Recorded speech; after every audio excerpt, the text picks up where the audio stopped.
Beryl is a middle-aged swordsman who runs a dojo in the middle of nowhere and lives a peaceful life. One day, while he is training, his father turns to him and says he really wishes he had some grandkids to look after. It's been years since Beryl took over as the instructor here, but he's still as maidenless as he was before. Beryl says he's been too busy with the family dojo to think about having kids, but his dad still wants him to at least try. He even suggests that Beryl should try raising up one of his female students so he can get married, but for ethical reasons he refuses. This dojo has been in Beryl's family for generations, and he has been diligently working as the instructor here ever since he took over from his father.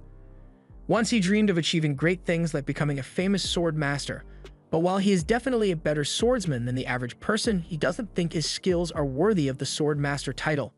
With that said, he thinks of himself as a good teacher since many of his students have gone on to become successful swordsmen after graduating. Once practice is over for the day, Beryl goes home to have dinner with his parents, but his dad is still insisting that he get married already. Beryl's dad tries to get his friend to pressure Beryl into finding a wife, but she says these things take time, so there's no need to rush him. However, she is still expecting Beryl to give her a grandbaby. Beryl chokes on his food a little because that's a lot easier said than done, especially since he doesn't even have a girlfriend yet. And it's not like a pretty girl is just going to show up at his door. A few seconds later, there's a knock at the door, and Beryl opens it to find a pretty girl standing there. She greets him as her master, and after taking a closer look at her, Beryl realizes that she's one of his former students, Alicia Citrus. Beryl invites her inside and offers her a cup of tea so they can catch up. Beryl remembers Alicia being a gifted student back when he trained her, but he never could have expected that she would become the commander of the Royal Knight Order. Anyway, Beryl asks her why she came to visit, so Alicia explains that part of her duty as Knight Commander is to train new recruits, so she took it upon herself to recommend Beryl as a special sword instructor. She even got approved as an Imperial Order, so she came to inform Beryl of the good news. Beryl never asked to become an Imperial instructor, so he considers declining the offer, but his dad tells him that people can get executed for disobeying an Imperial order, so he can't just ignore it. Alicia assures Beryl that he won't be killed if he refuses the offer, but he would probably face severe consequences for it, so he had better just go along with it. She already has a carriage waiting to take them to the capital, so they can leave now, and tomorrow, she'll give him the details of his new job. Beryl can't believe Alicia expects him to leave right now, but his dad is already on board with the idea, so he wishes Beryl good luck and tells him to find a wife for himself while he's in the capital. In fact, he says Alicia would make a great wife for Beryl, but Beryl tells him to stop saying stuff like that because it's making Alicia uncomfortable. There's way too much of an age gap for him and Alicia to become a couple, but Alicia mumbles under her breath that she wouldn't mind. Anyway, Beryl doesn't want to find out what the severe consequences are, so he agrees to the offer and accompanies Alicia to the capital. While the two of them are sitting in the carriage, Beryl notices that Alicia is still using the sword he gifted to her. This is a sword Beryl gives to all the students that graduate from his dojo, and Alicia has taken special care of hers ever since she got it. Beryl is glad to see that she values his gift so much, but he doesn't think that sword is good enough for a knight commander like herself to use. He says she could find something better at any other blacksmith, but Alicia says this sword is the perfect one for her. Beryl assumes she must be so attached to that sword because as her former master, she still believes that anything she gets from Beryl is superior, but he is just an ordinary swordsman, so he'd never be able to cut it as a special instructor. Just then, Alicia speaks up and says she is so excited that the hillbilly sword master is finally coming to the capital. Beryl has no idea who she's talking about because he's not a hillbilly, and he's definitely not a sword master, but she tells him that he is well known in the world of swordsmanship.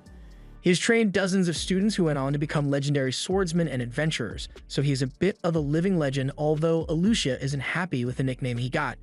Beryl finds the story interesting, but he's convinced that Alicia is the only one who thinks of him as a sword master. Soon, they arrive at the royal capital, so Alicia drops Beryl off at an inn so he can rest, and she says she'll come pick him up tomorrow morning. The next day, Alicia takes Beryl to the castle and introduces him to the Knight's Order. She informs all of the recruits that Beryl is so strong that even she would be no match for him, so they should feel honored to have such a skilled man as their teacher. However, a couple of the knights don't think Beryl deserves to be in such a high position, and one of them is particularly unhappy about this. A little while later, Beryl is talking with Alicia in the halls, and she is congratulating him for officially becoming a special instructor. She tells him he only needs to come in to train the recruits 3 or 4 times a month, so it shouldn't interfere too much with his usual lessons at the dojo. Just then, a girl comes running up to Beryl, and she's so excited to see her master again that she can hardly contain herself. Her name is Kiruni, and she was a student at Beryl's dojo 2 years ago. He recalls that her dream was to join the Knight's Order, so he is glad to see that she actually made it happen. Although Kuruni is still only a trainee, so she's still got a lot of work to do before she can become a proper knight. With that said, she is happy that she'll get to train under Beryl again, and the same goes for Alucia. Later that day, Beryl returns to his home, but as he opens the door, he finds that yet another one of his students has come to pay him a visit. His name is Randrid, and he came to introduce Beryl to his wife and newborn child. Beryl is happy to see that Randrid is doing well, but his father cuts him off and says Beryl shouldn't bother coming home until he has a wife and kid like Randrid over here. Speaking of Randrid, after graduating from Beryl's dojo, he went on to become a platinum rank adventurer, but now that he has a child, he wants to retire and move back into the village. Platinum rank is pretty hard to achieve, so Beryl is surprised that Randrid is willing to give it up so easily. But then again, being an adventurer is dangerous work, so he probably doesn't want to risk it while he has a child to take care of. While he's here, Randrid promises to do his best to run the dojo, but Beryl has no idea what he's talking about. Beryl's father tells him that since Randrid is decently skilled, he can take over as the dojo's instructor, and that means Beryl won't have to stay here anymore, so his father is kicking him out, even though Beryl owns this house. The next day, Beryl explains the whole situation to Alucia, and explains that he needs to find a house here in the city. The inn he slept at yesterday was a little too luxurious for him to stay there permanently, so he wants to find a place that's more affordable, and Alucia is more than happy to help him look. She asks him if he'd like to come and live at her house, but Beryl doesn't think that would be appropriate, so much to Alucia's disappointment, he turns her down. Alucia then asks him if he would like to get some food with her since it's lunchtime, and Beryl is fine with that, so they start heading for a restaurant. However, while they are walking, someone calls Alucia shameless for walking around town with a man and calling him master without a second thought. The girl and Alucia seem to have an unpleasant history together, and the girl thinks it is outrageous that a proud knight commander would be running around with a random man. Beryl has been trying to hide his face so he can avoid conflict, but the girl wants to see his face, so she pulls the map down, and as soon as she recognizes Beryl, she calls him master too. Beryl is confused by this because he has no idea who she is, so she reminds him that her name is Serena, and he once saved her and taught her how to use a sword. It takes a while for Beryl to remember, but he eventually recalls finding an injured girl 20 years ago. He took her in, nursed her back to health, and eventually taught her how to fight, but he hadn't seen her in over a decade, so he's pleasantly surprised to see that she's a black rank adventurer. Serena apologizes for not visiting Beryl all these years, but she's also curious as to why he is suddenly in the royal capital. Alucia explains that Beryl has been appointed as a special instructor for the Knight's Order, so he is moving to the capital, and she is here to help him find a suitable inn. However, Serena says she'd be much better at finding accommodations because, as an adventurer, she is used to staying in inns. Serena and Alucia start arguing over who gets to go house hunting with Beryl, and Beryl has no idea why the two hate each other so much, but with their help, he eventually manages to find an inn that suits him. He thanks both of them for their help, but he asks them to please stop arguing with each other for his sake, because he can't listen to any more yelling. Out of respect for Beryl, the two of them stop arguing with one another and quietly walk home. Beryl watches them from a window, and while he can't say he will enjoy all the excitement of city life, he thinks it's nice that he will have so many of his students around to take care of him. The next day, the Knight's Order is training as usual, and the Vice Commander, Hemblitz, is absolutely dominating all the others with his skill. After defeating his sparring partner, Alucia suddenly makes an announcement and informs everyone that there has been a change to the schedule.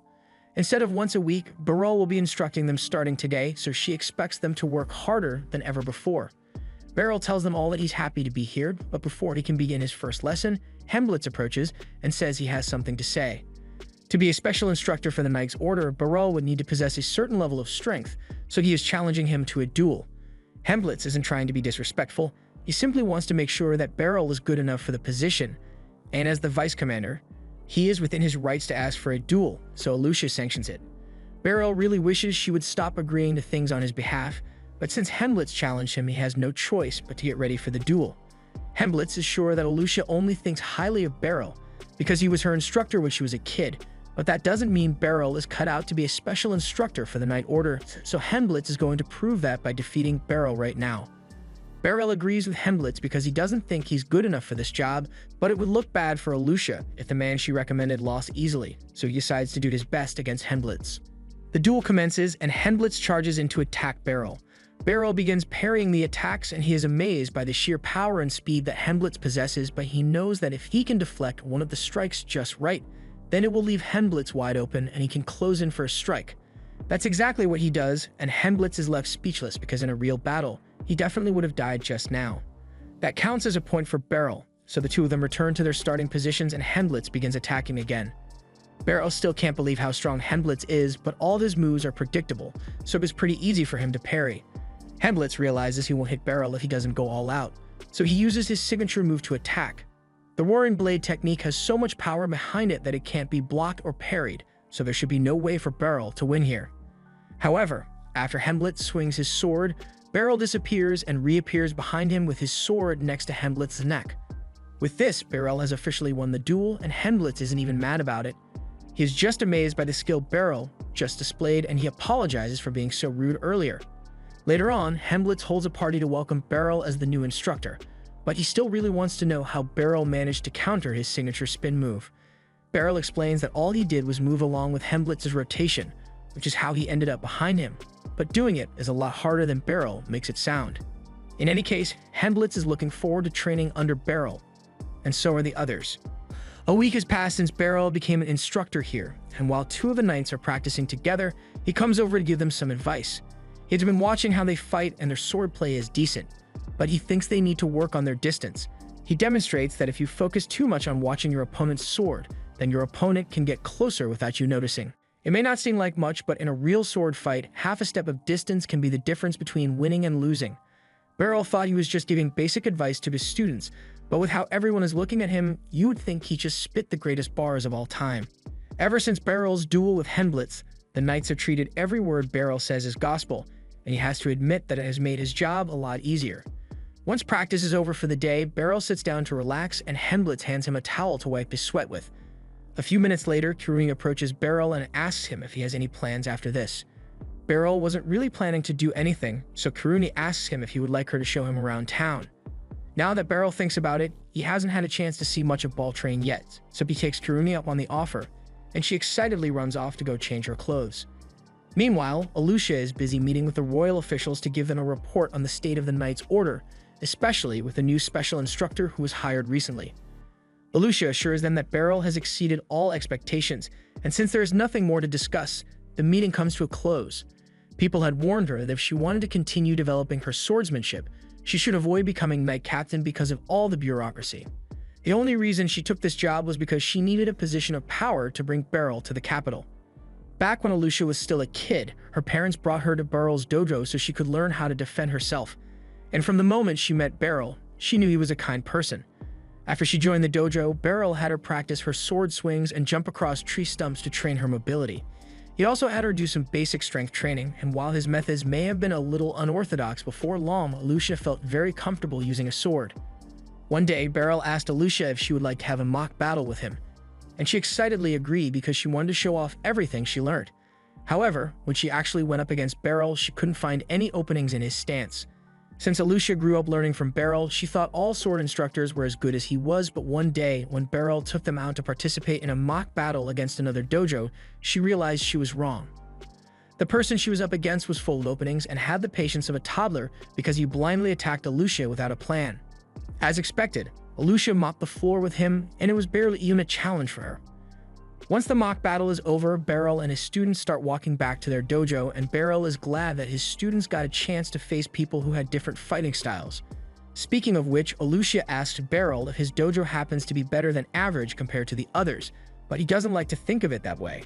Sure, they may have won the mock battle today, but it's more important to focus on what you learned from the experience rather than whether you win or lose. Alucia understands the point Beryl is trying to make, but then she notices that her hairpin is missing. She realizes she must have dropped it back at the dojo, and it's really important to her, so she tells Beryl that she's going back to get it. Alucia eventually arrives back at the other dojo, so she starts looking for the hairpin she dropped. But unfortunately, it looks like the guy she defeated found it before she did. For a second, it looked like he was going to be nice and hand it over without causing trouble, but that would make too much sense.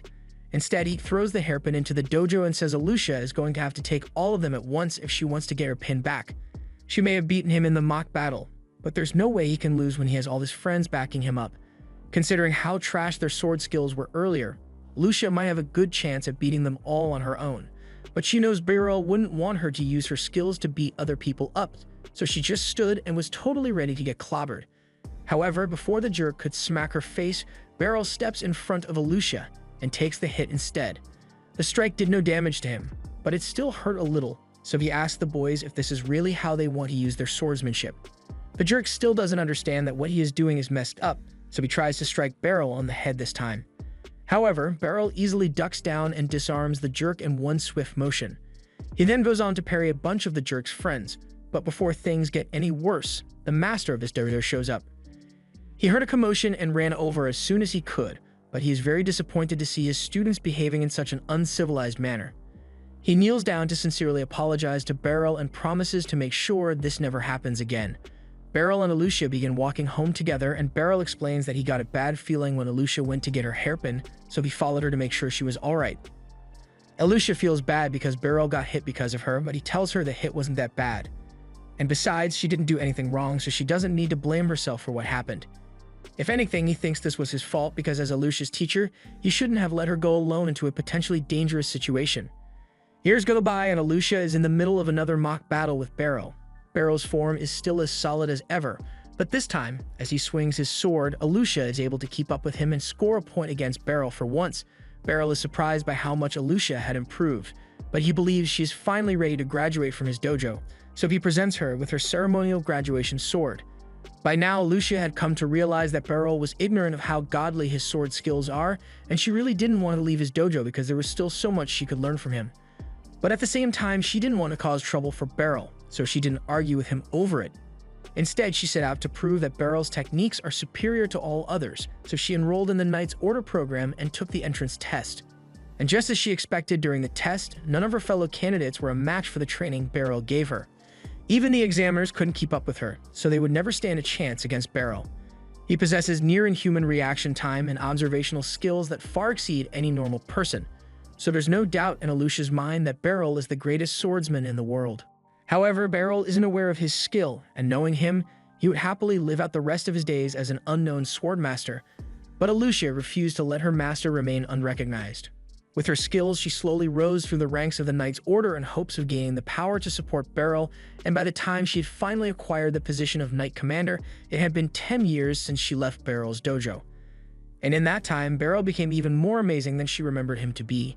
She feels a little guilty about appointing him as an instructor without asking first, but it was the only way she could get him to leave the village and gain some recognition. She returns to the training hall and meets with Hemblitz to ask how training with Beryl went.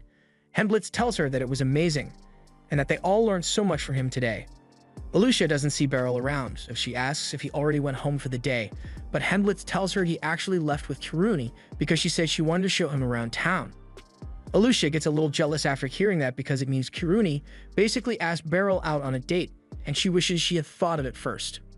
Meanwhile, on Beryl and Kiruni's date, she is showing him all the wonderful shops they have in town, and Beryl is amazed by how lively this place is compared to his village. Although he wonders why Kiruni brought him to the Western District, since all the tourist attractions, like the Church Palace, are meant to be in the Northern District. Kiruni says he is right, but once you've lived in the city for long enough, you see the palace and church all the time, so it gets kind of boring after a while. But Beryl was actually looking forward to seeing it, though. While they are still walking through the market, Beryl hears someone call out to him, so he turns and finds this girl walking towards him. She is calling him master, so she must have been one of his students, but he has no idea who she is. She also seems to be good friends with Kiruni, but he still can't remember who she is. The girl is disappointed that her master has forgotten about her, so she points to her sword to remind him that she was one of his graduates. Beryl thinks about it for a few more seconds, and he finally remembers where he has seen the girl before. Her name is Ficelle, and she was indeed one of his students. She spent 2 years training alongside Kiruni, although she looked a lot different back then. It has been 5 years since Beryl saw her, so she was bound to have grown up a lot since then. And she's been doing pretty well for herself in the capital, because she is now the ace of the Magic Corps. Beryl is happy to hear that she is doing well, but he's a bit surprised that she joined the Magic Corps because he doesn't remember teaching her anything about magic. Kiruni asks Feist if she's here to do some shopping, so she explains that she came to buy some magic accessories. Beryl has never heard of magic accessories before, so Feist picks one up and explains that it allows anyone to use magic. Although she is capable of using magic without any accessories, Beryl is surprised that Feist can really use magic on her own, but then again, she did say she is part of the Magic Corps, so it makes sense. Just then, Beryl hears a woman scream because her purse just got snatched. As soon as he sees this, Beryl gets ready to chase the guy down, but before he does anything, Feist tells him he can let her handle this. She then draws her sword and covers it in magic before slashing the direction of the thief. Her slash releases a burst of magic energy which ties the thief's legs up, and once he hits the ground, Kurumi apprehends him. Beryl is impressed by how well the two of them handled the situation, especially Ficel's magic, because he has never seen anything like it before. Ficel explains that she basically covers the sword in magic whenever she fights, and Beryl's training is really useful when it comes to adapting the magic for combat, so she is thankful. And Beryl is equally thankful that Ficel is still using all the techniques he taught her. The next morning, Beryl wakes up early to go for a stroll through the city, but while he is walking, he hears someone calling his name. He turns around and finds a little girl standing there, so he asks her if she's lost. The girl yells at him for treating her like a child because she is the head of the magic corps, but Beryl thinks the girl is just playing a game, so he doesn't believe her.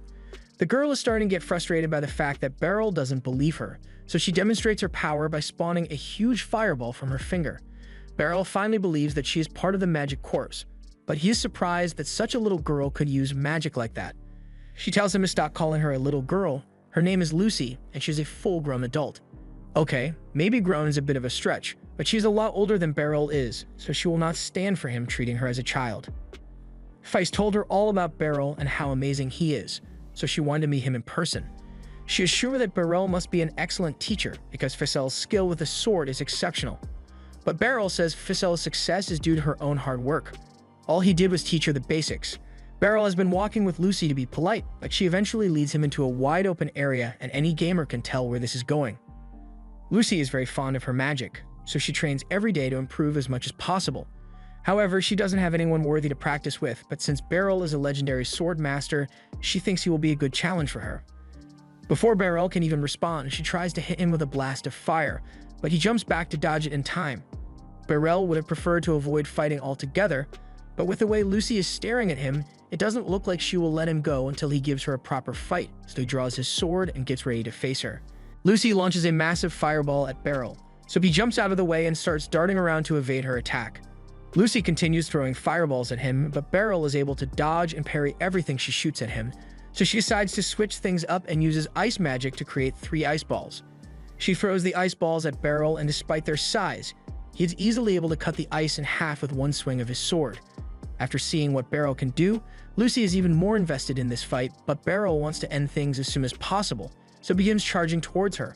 He doesn't want to actually hurt her, so he intends to just use the hilt of his sword to knock her out. But just when he gets within striking distance, Lucy covers herself in flame to force Beryl to back away. He had her worried for a second there because she knows she would get knocked out instantly if she let Beryl get too close.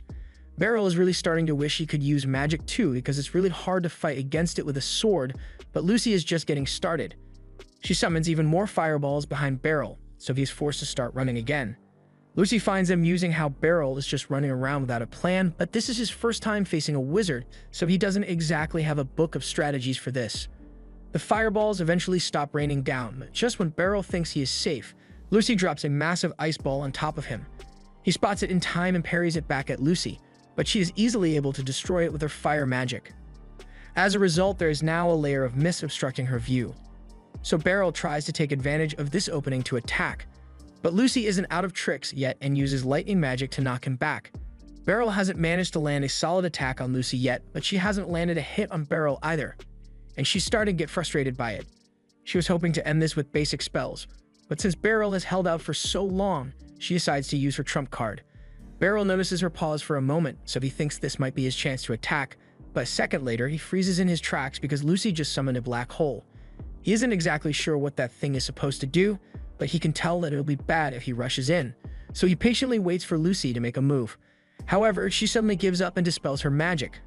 There's no point in continuing the fight if Beryl can maintain his composure like that in the face of a black hole, so she apologizes for taking things too far and says they can end things here for today. Beryl is just relieved that he doesn't have to fight her anymore because it's really nerve-wracking to go up against someone like Lucy. But out of curiosity, he wants to know what would have happened if she decided to launch her spell, and Lucy explains that in theory, the spell should have shredded Beryl's body to pieces. Granted, she can see why Ficel looks up to Beryl so much because most people who saw that spell would have passed out from fear immediately, and this is the first time she had come across a swordsman like Beryl who could put up such a good fight. That said, she really is sorry for randomly forcing him into a duel, so she tells him to come to the Magic Institution later, and she'll personally make up for all the trouble she caused. Late that day, Beryl heads to the training hall as usual to instruct the students, and while he is on his break, he happens to run into Ficelle in the hallway. She is here to deliver magic healing potions on behalf of the Magic Institute, and she tells Beryl he can have one for himself. He tries to turn her down since healing potions are really expensive, but Feist tells him this one is free as her way of apologizing for what happened with Lucy this morning. Beryl was still half convinced that Lucy was really just a little girl, but Feist explains that Lucy uses magic to keep herself looking young, so no one actually knows how old she is. Even so, Beryl is surprised that Lucy could fit so much power into such a tiny body because he was really worried that he might die when she was attacking him. He never wants to fight another wizard again after what happened, but Feist tells him that Lucy is a special case. Normal wizards can't cast magic continuously like she can, so he would probably be able to beat most wizards in a fight. Just then, Lucia shows up and she tells Beryl that he has just received a special request. He is curious about it, so Lucia leads him to a room where they both meet with Serena. She tells them that the Adventurers Guild would like to hire Beryl to organize some special training for the new adventurers in preparation for their first descent into a dungeon. Hearing about the new adventurers makes Beryl think back to his younger days when he wanted to be an adventurer. Items found in a dungeon can be pretty valuable, so Beryl was eager to conquer one, but then he got beaten up by monsters on his first day, so he ran home and never attempted adventuring again. He tells the two that he thinks adventuring is a dangerous business. That's exactly why they want him to train the new adventurers. They've already made all the necessary preparations, and it won't interfere with his job as a special instructor here, so there's nothing stopping him. But at the end of the day, Beryl still needs to agree to do the job, so Serena invites him to come to the Adventurers Guild and meet with the guild master to talk about the job. The Adventurers Guild is nearby, so Serena takes Beryl there immediately, and once they arrive, they enter the guild master's office. However, to Beryl's surprise, he finds Lucy sitting on the couch waiting for him. She heard about the job the Adventurers Guild offered him, and since she is good friends with the guild master, she rushed over so she could meet Beryl again. The guild master, Nidus, then introduces himself, and with everything he has heard about Beryl from both Serena and Lucy, he has no doubt that picking him was the right decision. Beryl tries to remind Nidus that he hasn't accepted the job yet, but his words are completely ignored. Nidus points to his assistant Megan and tells Beryl that he can discuss the details of the job with him, but before any of that, Megan wants to clarify something. He asks Beryl if he has any prior experience as an adventurer, and Beryl answers no, so Megan begins to question whether Beryl is really suitable to train new adventurers. Beryl is really happy that Megan said that because now he might not have to accept the job anymore, but Megan's comment pissed off Serena and Lucy since they both already vouched for Beryl, yet Megan is still doubting him. With all due respect, Megan is just looking out for the safety of the adventurers because there have been reports of strange monster behavior recently. Nidus understands the point that Megan is trying to make, so he asks what Beryl would need to do to earn his approval. Megan says that if Beryl can win a duel against the black-rank Serena, then he will prove himself to be a qualified teacher. That seems simple enough, and since Serena is on board with the idea, much to Beryl's dismay, Nidus says he will organize the duel right away. Before long, Beryl and Serena are both on the training grounds and a huge crowd has already gathered around them. They are all eager to see who the legendary Serena is going to be fighting, and Serena is equally excited to get to fight her master again. Back when Serena was a little girl, she and her parents were on a trading caravan, but midway through the journey, they were attacked by a beast that tore the carriage to shreds. In a desperate effort to save their daughter, Serena's parents threw her off the nearby cliff, so she was the only one to survive the incident that day. And when she finally woke up, she found Beryl standing over her. He took her back to his house to treat her wounds, and once she was feeling a little better, he started asking her a few questions. He got her to tell him that her name was Serena, but when he asked about her parents, she started having a panic attack, so Beryl told her to just rest up some more until she felt better. Since Serena has nowhere else to go, Beryl asks his parents if they would be willing to let her live here, at least until they can find a new home for her, and his parents agreed, so from that day on, Serena was practically part of the family. At first, she was hesitant to open up to them, but then one morning, she happened to see Beryl training with his sword. Beryl could tell that she was intrigued, so he asked her if she wanted to join him. Serena then began training with Beryl every chance she could get, and as he taught her the basics of swordsmanship, the two of them bonded a lot.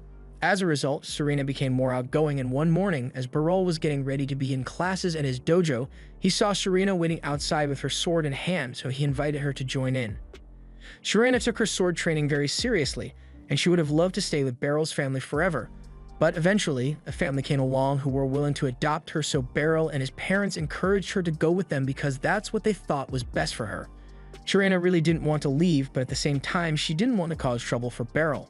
So she thanked him for everything he had done for her, and they went their separate ways.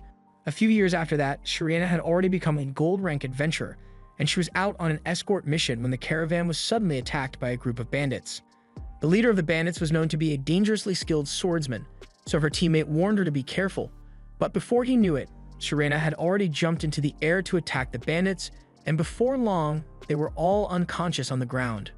There are two main reasons that Sharena chose to become an adventurer. One, because she wants to prevent as many tragedies as possible, so no one has to go through what she did. And secondly, she wants to put all the skills that Beryl taught her to good use.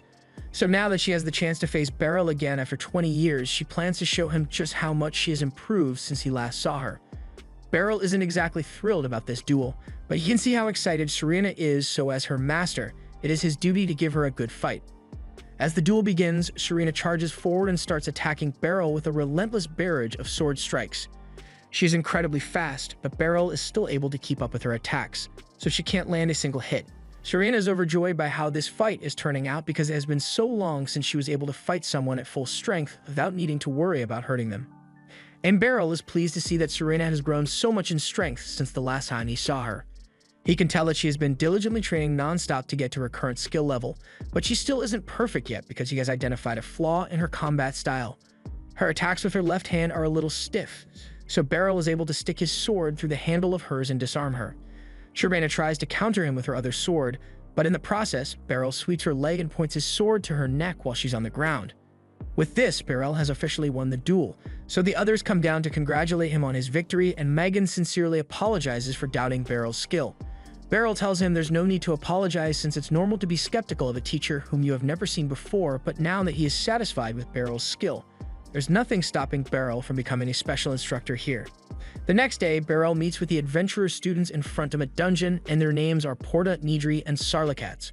As they step into the dungeon, Sarlacats of Magic Watch warns him that there are 6 monsters up ahead, so everyone gets ready for battle.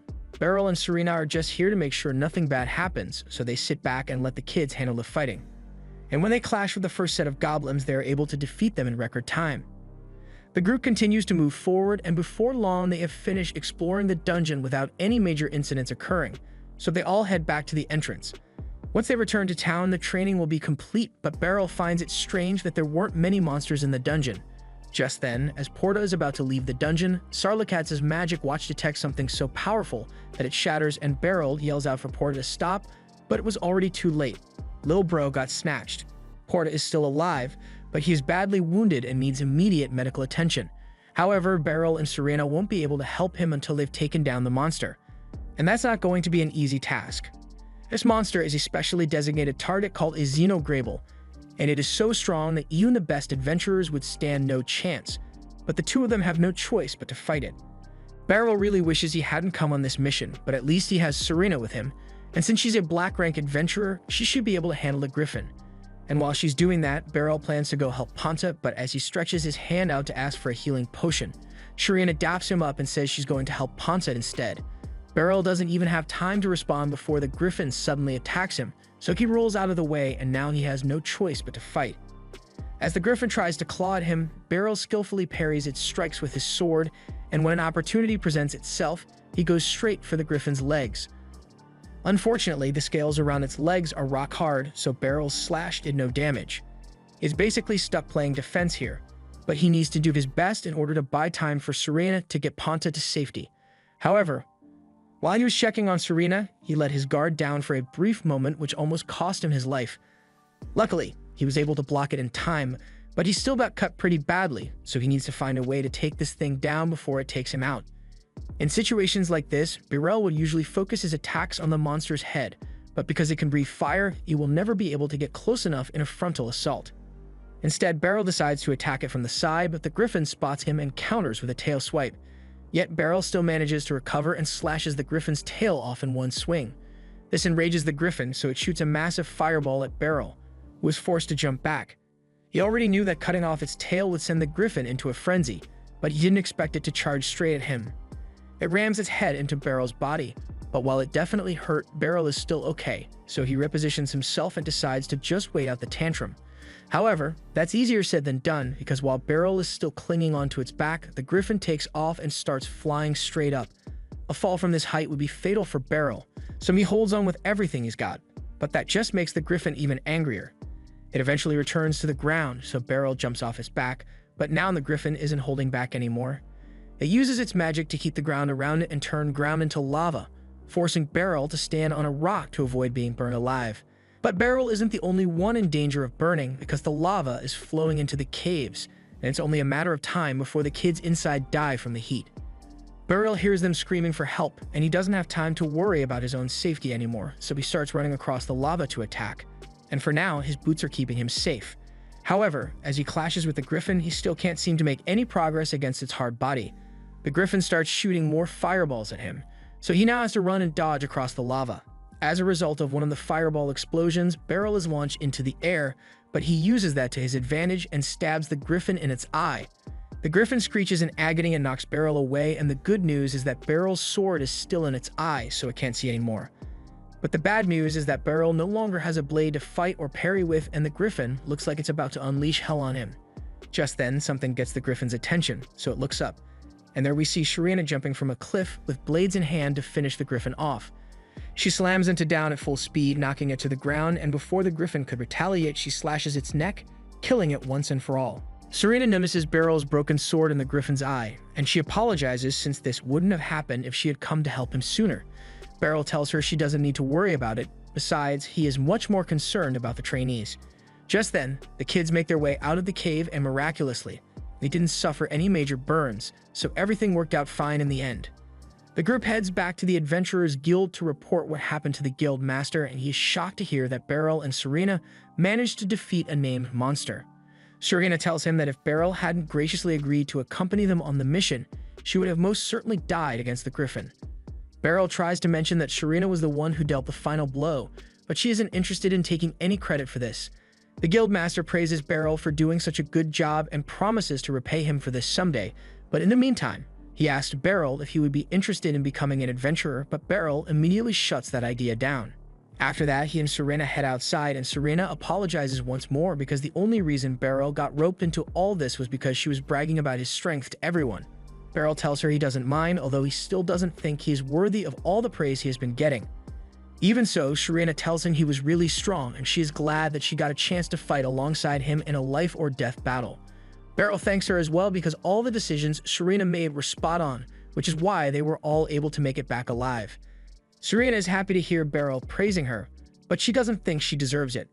However, Beryl tells her she has earned every bit of his praise because she grew up to be an amazing adventurer. The next day, Beryl gets up early because he needs to do something about his broken sword, but he still doesn't know much about the capital, so he asks Kirumi to guide him to a blacksmith shop. He thanks her for agreeing to his request on such short notice, but she was planning to go to a blacksmith anyway, so this is no trouble at all. Alucia also decided to tag along, but definitely not because she's jealous. She says she's here because choosing a sword is an important decision, and she wants to help Beryl make the best choice possible. But the truth is she already missed all of her chances to go on a date with Beryl, so she can't let this opportunity slip through her fingers as well. They eventually arrive at the blacksmith, and the owner comes out to greet Kirumi. Just then, he notices Beryl, and he is shocked to see his master here of all places. Balder used to be one of Beryl's students years ago, and in case you're wondering, yes, he is older than Beryl. In fact, he was the oldest student Beryl ever trained at the time, and the whole reason he trained at Beryl's dojo was because he thought it would be important to know how to use a sword if he wanted to become a good blacksmith. Even so, he always took Beryl's lessons seriously, and by the looks of it, he was able to achieve his dream of becoming a blacksmith. Since everyone is here, Balder asks what he can do for them, so Kirumi goes first and says she needs to have her short sword sharpened. Balder says he'd be happy to help, so he asks her to show it to him. Kirumi hands over her sword, and Balder takes a long, hard look at it, but after a few moments he drops it and tells her there's nothing he can do here because she has ruined the sword. Alucia thinks it's weird that Kirumi ruined her sword since she is usually very precise when practicing, but if that's the case, then there's only one explanation for the state of the sword. Beryl turns to Kirumi and asks her how it feels when she holds the short sword. She thinks about it and tells him the sword feels light, but as soon as Beryl and Balder hear that, they know exactly what's wrong. They tell her that she isn't suited to use a short sword because if you can't feel the weight of your weapon, then you won't be able to wield it properly. With that said, they'll need to find a new sword for her, and Beryl thinks a two-handed great sword might be a good fit. Kiruni is small, but she's also very strong, so she shouldn't have much trouble handling the weight. He asks Kiruni to try holding it, and it's a lot heavier than what she's used to, but it's not too heavy, so she should be able to swing it easily in combat. She decides to buy it since Beryl is the one who recommended it to her, and she likes how cool it looks when she carries it on her back. Now that Kiruni is done with her shopping, Beryl decides to start looking for a new sword for himself from Baldur's collection, but Alucia insists that a swordsman of his caliber should have a sword custom-made. Beryl doesn't think it's necessary to go that far since the swords here should be more than good enough. But while he's still looking, Serena walks in with a huge sack. As soon as Alucia and Serena spot lock eyes, they start arguing because they can't stand each other, but Beryl changes the topic and asks Serena what she's doing here. Serena explains that she came because she has a special job she needs Baldur to do. She drops her sack on the front desk and reveals that it's the leg of the griffin she and Beryl killed. She tells Baldur that she wants him to make a long sword out of this thing. Baldur is amazed because this is the first time he has ever been asked to make a long sword from a named monster corpse. But he wonders why Serena would even want a long sword when she's known for using twin blades. She explains that she actually wants to give the sword to Beryl, but Beryl doesn't think he deserves such a fancy sword. He reminds Serena she was the one who dealt the killing blow, so she deserves to keep the monster leg for herself, but she insists on gifting him a sword since it's the only way she can make up for the sword Beryl lost. Baldur suddenly chimes in and tells Beryl to just accept the gift already, but not because he's on Serena's side, it's because he really wants to try making an awesome sword out of maimed monster parts. Beryl eventually agrees to have a sword made from the monster's leg, but he can already tell by the look on Baldur's face that he's going to try something crazy. He reminds Baldur that he just wants a regular sword, and Baldur promises not to make anything weird, but for some reason, Beryl doesn't trust him. In any case, Baldur says it will take a while for him to complete his masterpiece, so he asks for a week, and Beryl has no problem with that time frame. So since all their business here is done, says it's time for them to leave. And as soon as he says this, Kiruni comes up to Beryl and asks for a small favor.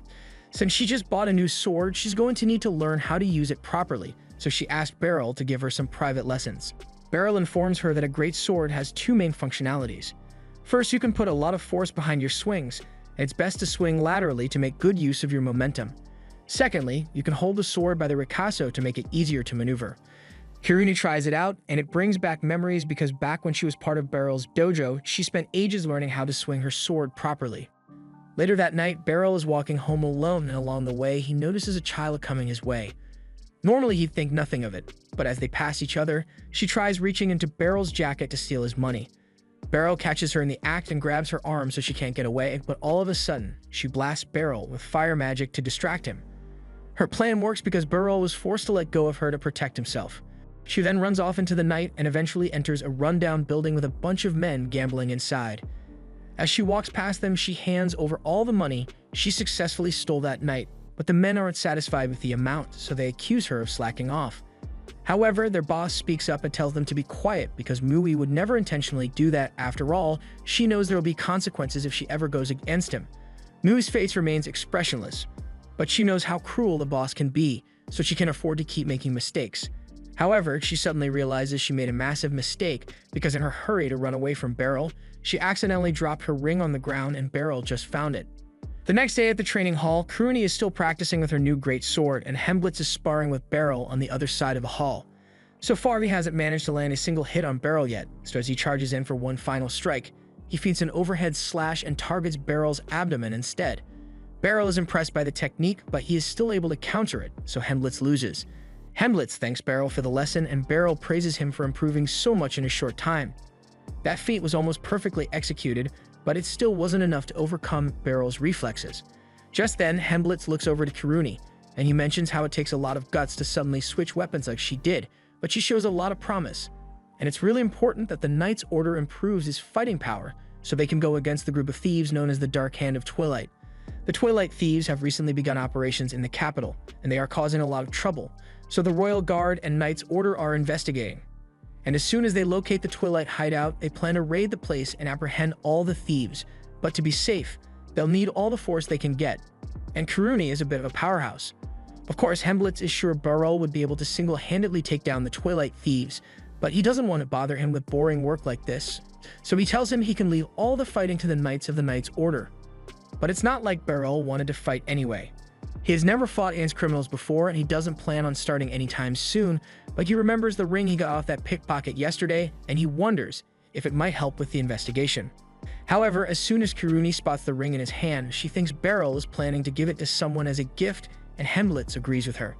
Beryl tries to explain that the ring isn't a gift, but before he could say anything, Kiruni tells him he might need to get a bigger ring if he wants to propose to Alucia, because this one looks like it only fit a child. Beryl has no idea where she got the idea that he's going to propose to anyone, but he finally gets a chance to speak and explain that he was targeted by a pickpocket yesterday. He managed to grab her hand before she could steal anything, but she managed to escape because Beryl got startled when she used fire magic on him. Kiruni thinks this whole thing sounds strange because if the girl can use magic, then she wouldn't need to be a pickpocket. Magic is a rare talent, so anyone with magic can join the Magic Institute for free and have all living expenses paid for. Hemblitz suggests that the girl might have been using a magical accessory to cast the fire, but in any case, he asks Beryl what he plans to do with the ring. Beryl says he doesn't plan on keeping it, and since the ring is most likely stolen, he wants to return it to its rightful owner. If that is the case, then Hemblitz tells him he can leave the ring at the front desk of the Knight's Order, and that's exactly what Beryl does. Now that he has taken care of the ring, Beryl doesn't plan to get involved in this any further. He didn't lose anything to the pickpocket, and he has no intention of tracking her down. But at the same time, the way she looked at him when he caught her doesn't sit right with him. While walking through town, Beryl decides to take a look at the housing market since he can't keep living in an inn forever, but the prices nearly give him a heart attack.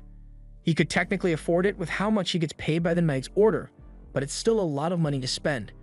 Just then, he notices a girl behind him, and she seems to be looking for something, so he goes over to see if he can help, but after getting a closer look at her, he realizes it's the girl that tried to rob him last night.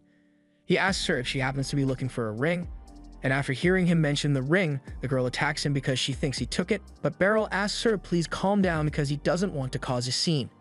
Firstly, he tells her he dropped the ring off at the Knight's Order front desk, so he doesn't have it anymore, and the girl can't exactly walk into the Knight's Order to get it back. Secondly, Beryl asks her if she stole the ring, because it seems odd that she'd go through so much effort to get it back if it wasn't important to her. She tells him she didn't steal the ring, and that's all Beryl needed to hear, so he tells her to come with him so he can get it back with her. Mui is a little hesitant to follow him, but he tells her it will be hard to prove that the ring is hers if she goes by herself. However, if Beryl vouches for her, it shouldn't take long to get it back. Mui reluctantly agrees to follow him, but she makes it clear that she isn't happy about it. After they arrive at the Knight's Order HQ, Beryl gets the ring back, but before he gives it to Mui, he says he would like to have a little chat with her. Just then, Alucia comes out, and when she sees Beryl arguing with Mui, the first thought that comes to her mind is that this must be his secret love child that he never talks about, but Beryl immediately denies it. They all head inside so Beryl can explain the whole situation to Alucia, and now that she knows what's going on, she asks Beryl what he wants to do with Mui. Normally, as a knight, it would be Alucia's job to arrest Mui for theft, but Beryl doesn't want to get her in trouble. He asks Mui if she'll stop pickpocketing if he lets her go, but she doesn't answer the question, and just tells him to give the ring back to her. She clearly doesn't intend to stop pickpocketing, but the fact that she didn't lie about it tells Beryl that she's an honest kid at heart. Alucia recalls hearing that Mui used magic against Beryl, so she asks her if she used a magical accessory to do it, or if it was natural. Mui says she did it on her own, so Alucia explains that if she has a talent for magic, then the kingdom will take care of all her needs so she doesn't need to rely on pickpocketing to survive. Mui is starting to open up a little, so she explains that she can't stop because she needs to pay 5 million Dauk. Her boss told her that if she paid him that amount, then he would use magic to bring her sister back to life, but she doesn't have enough time to earn that money legally, so she turned to crime. Beryl immediately realizes that Mui's boss must be lying to her because bringing people back to life isn't possible, but there's no way she would believe him if he said that right now. Just then, Alucia decides to step out because there's something she needs to check, and in the meantime, Beryl and Mui are left alone. Beryl asks her if she'd like to eat some cookies, and Mui declines, but she's clearly hungry, so he thinks him a good idea, so he leaves for a moment and comes back with a loaf of bread for Mui. As soon as he hands her the bread, Mui starts devouring it. Beryl is glad he ran into her today because he has been worried about Mui ever since he saw that sad look on her face yesterday, so getting the chance to help her out even a little makes him happy. With that said, he has kept her here long enough so he gives Mui's ring back to her, and now that she has what she came for, Mui says she's leaving. However, before she could walk out the door, Lucy barges in because Alucia told her about Mui having magical potential. Lucy introduces herself as the head of the magical corps and invites Mui to join the Magical Institute because magic users are always welcome. However, Mui rejects the offer because she can't earn 5 million dalk at the Magical Institute. Lucy asks Mui what she plans to use all that money for, so Mui explains that she's going to pay a wizard to resurrect her dead sister. But as soon as she says this, Lucy tells her she's being scammed because resurrection magic doesn't exist. However, Mui still insists that her sister can be resurrected because she saw it for herself. Or at least that's what she believes, because in her flashback, all this so-called wizard actually does is make her sister's corpse move a little, and Mui was so grief-stricken that she immediately believed he could really resurrect her sister. However, the wizard said it would cost 5 million dalk to fully resurrect Mui's sister, so she has been pickpocketing ever since to earn the money. Lucy feels bad that Mui fell for such a sinister trick, but she tells Mui that there really is no such thing as resurrection magic. Mui accuses Lucy of lying, but Lucy points out that she is a well-respected mage who has studied magic for several centuries, so if resurrection magic was a thing, she would know about it long before some random fake wizard would. By this point, Mui is starting to realize that she may have been tricked, so Lucy asks her for the name of the wizard that started all this. Mui asks why she wants to know, so Lucy explains that she plans to confront him and figure out whether he's lying about resurrection magic or not. On the off chance that he is telling the truth, then Lucy promises to personally pay the 5 million dalk to resurrect Mui's sister. But if the man is lying, then that means he has dishonored the soul of Mui's sister, and Lucy refuses to let that slide.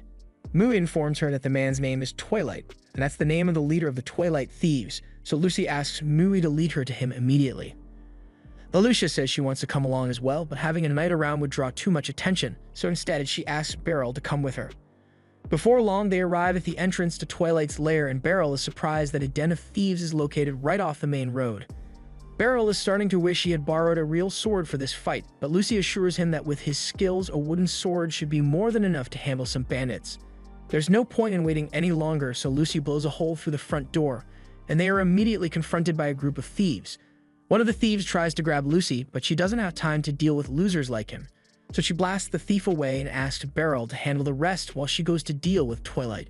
The thieves spot Mui behind Beryl, and they realize she's the one who ratted them out, so one of them tries to attack her, but Beryl swiftly pokes him in the throat. He's only got a wooden sword, so the bandits will most likely survive, but getting hit in the throat with a wooden sword still hurts like hell, so they're starting to hesitate. While Beryl is dealing with everyone upstairs, Lucy heads into the basement to confront Twilight, and as soon as he sees her, he uses a magic accessory to drop ice balls on Lucy. However, Lucy is a master mage, so something like this could never stop her. She melts her way out of the ice, but Twilight has more magic accessories up his sleeve, so he uses some telekinesis magic to pick Lucy up, and Lucy realizes that this is what he must have used to trick Mui. Twilight admits that he used telekinesis to move her sister's corpse and pretended it was necromancy, and he still finds it funny how gullible Mui was to believe he could really resurrect people. He then prepares a fireball in an attempt to finish Lucy off, but Lucy's patience has run out, so she casts a wind spell in front of Twilight and knocks him out with a pressure. Meanwhile, upstairs, Beryl has just finished beating up most of the bandits, but one of them gets back up and starts accusing Mui of being an ungrateful brat after everything Twilight has done for her. But that makes Beryl mad, so he pokes him in the throat again and knocks the dude out.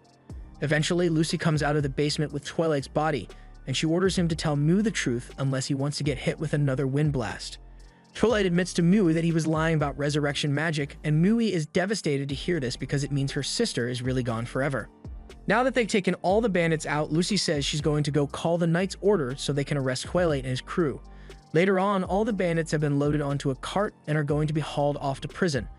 Alicia thanks Beryl and Lucy for their help, but there's still a lot of investigating to do since those magic accessories that Twilight was using were way too powerful for someone like him to acquire on his own. That means there must be someone pulling his strings, and they need to find out who that person is. As Twilight and the other bandits are being hauled off, a man watches from the shadows. The cloaked man then points his hand at the cart, and suddenly Twilight's body begins to glow from the inside just before he dies a painful death. The cloaked man later goes to report to his boss that Twilight has been successfully silenced thanks to the magic device they implanted in him, so there's no risk of their plans getting leaked. The Pope is glad to hear this because he intends to use these corpses that Twilight gathered for him to recreate a miracle with his own hands, and he won't let anything stop him. The next day after Beryl is done training the knights, Alicia approaches him because she has something she needs to say. She tells Beryl that while Twilight was being transported yesterday, he suddenly exploded out of nowhere, leaving nothing but a magic device behind. The Magic Corps is currently investigating the origins of the magic device, but they haven't found anything yet. Beryl asks about the corpses that went missing under Twilight's care, and Lucia already tried questioning some of Twilight's underlings, but none of them seem to know anything about what he did with the bodies. All this points to the fact that Twilight was taking orders from someone else, and they need to figure out who it is as soon as possible. Later that day, Beryl heads back to the blacksmith's shop to pick up his new sword, and he is really impressed with how it turned out. He can't wait to try it out once he and Karuni get back to the training hall. But as he is approaching, he sees Lucy waiting for him outside, and from the looks of it, she's here for something important. She tells him she has something urgent to talk about, so she invites him to her house for a meeting. A few minutes later, they arrive at Lucy's home, and Beryl is surprised because he had no idea that she lived in such an impressive mansion. While he's here, he asks how Mui is doing, and Lucy tells him that she's still trying to convince her to study magic. They both head inside, and after getting herself a cup of tea, Lucy decides to introduce Beryl to the man sitting across from him. His name is Abroy Howman, and he is a priest from the Church of Sphene. Beryl is happy to meet him, but he has no idea why someone from the church is here. Lucy explains that the magical devices that Twilight had were all created by the nation of Sphene, but they were funneled into the hands of a criminal like Twilight by a bishop named Revios Sarlin. And in return for the magic devices, Bishop Revios asked Twilight to collect dead bodies for him. That explains why Twilight ended up being silenced by a magic device, but Beryl still doesn't understand why Revios would want dead bodies in the first place. Abroy tells him that in the Church of Sphene, magic is thought of as a miracle, and of all the miracles that can be performed, there is one that is said to be most difficult: resurrecting the dead. Of course, Abroy doesn't really think it is possible to resurrect the dead, but Revios is most likely conducting research on it, which is why he acquired those dead bodies. If Abroy knows all this, then Beryl asks why he hasn't done anything to stop Revios yet, but unfortunately, it's not that simple. Revios is currently at the Sphene Church in the northern district of this town, and the Knights Order plans to call him in tomorrow to question him. Hopefully he will comply with the order, but there's also the chance that he attempts to flee to the border, and if Revios manages to make it back to the nation of Sphene, the Knights Order won't be able to touch him. Which is why they were hoping Beryl would help them out, because they need someone to capture Revios if he tries to escape. Normally, the Knights Order or Magic Corps could easily apprehend him, but taking such aggressive actions against a Bishop of Sphene could cause an international incident. And Abroy can't do it either, since he doesn't have the power to stand up to a bishop. Beryl, on the other hand, is both strong enough to subdue Revios and has no official affiliation with the Kingdom of Liberus, so it's politically acceptable for him to carry out the arrest.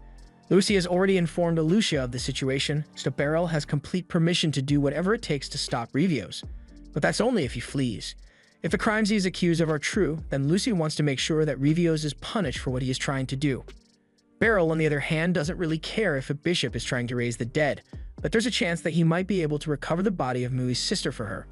Mui's sister isn't going to come back, but if Mui were given the chance to properly mourn her sister, then maybe she could move on, so Beryl eventually decides to agree to Lucy's request.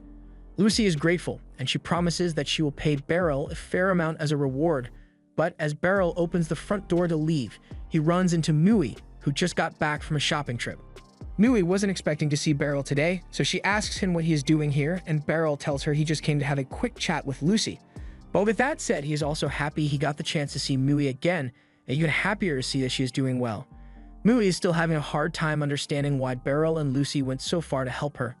She was a thief who tried to steal from Beryl, yet they saved her from Twilight, and now they are giving her a place to live and taking care of her. She doesn't understand why they care about her so much, and Beryl knows she must be confused by how much her life has changed overnight, but he tells her she doesn't need to overthink it. None of the adults here will ever deceive or take advantage of her like Twilight did, so she can just relax and enjoy her youth from now on. Mui asks if it's really okay for her to live a good life, and Beryl assures her that she has a bright and promising future ahead of her. He tries to pat her head, but Mui smacks his hand away because she doesn't like being treated like a child. Beryl decides to leave her be for now because she'll eventually warm up to everyone around her, and a few moments later he leaves Lucy's house. Later that night, Beryl is sneaking around the Northern District Church to see if Revios is up to something, and sure enough, he finds out that Revios and his men are loading up their stuff so they can flee the country. He tries sneaking around the back so he can stop Revios, but he is stopped by a man in a cloak.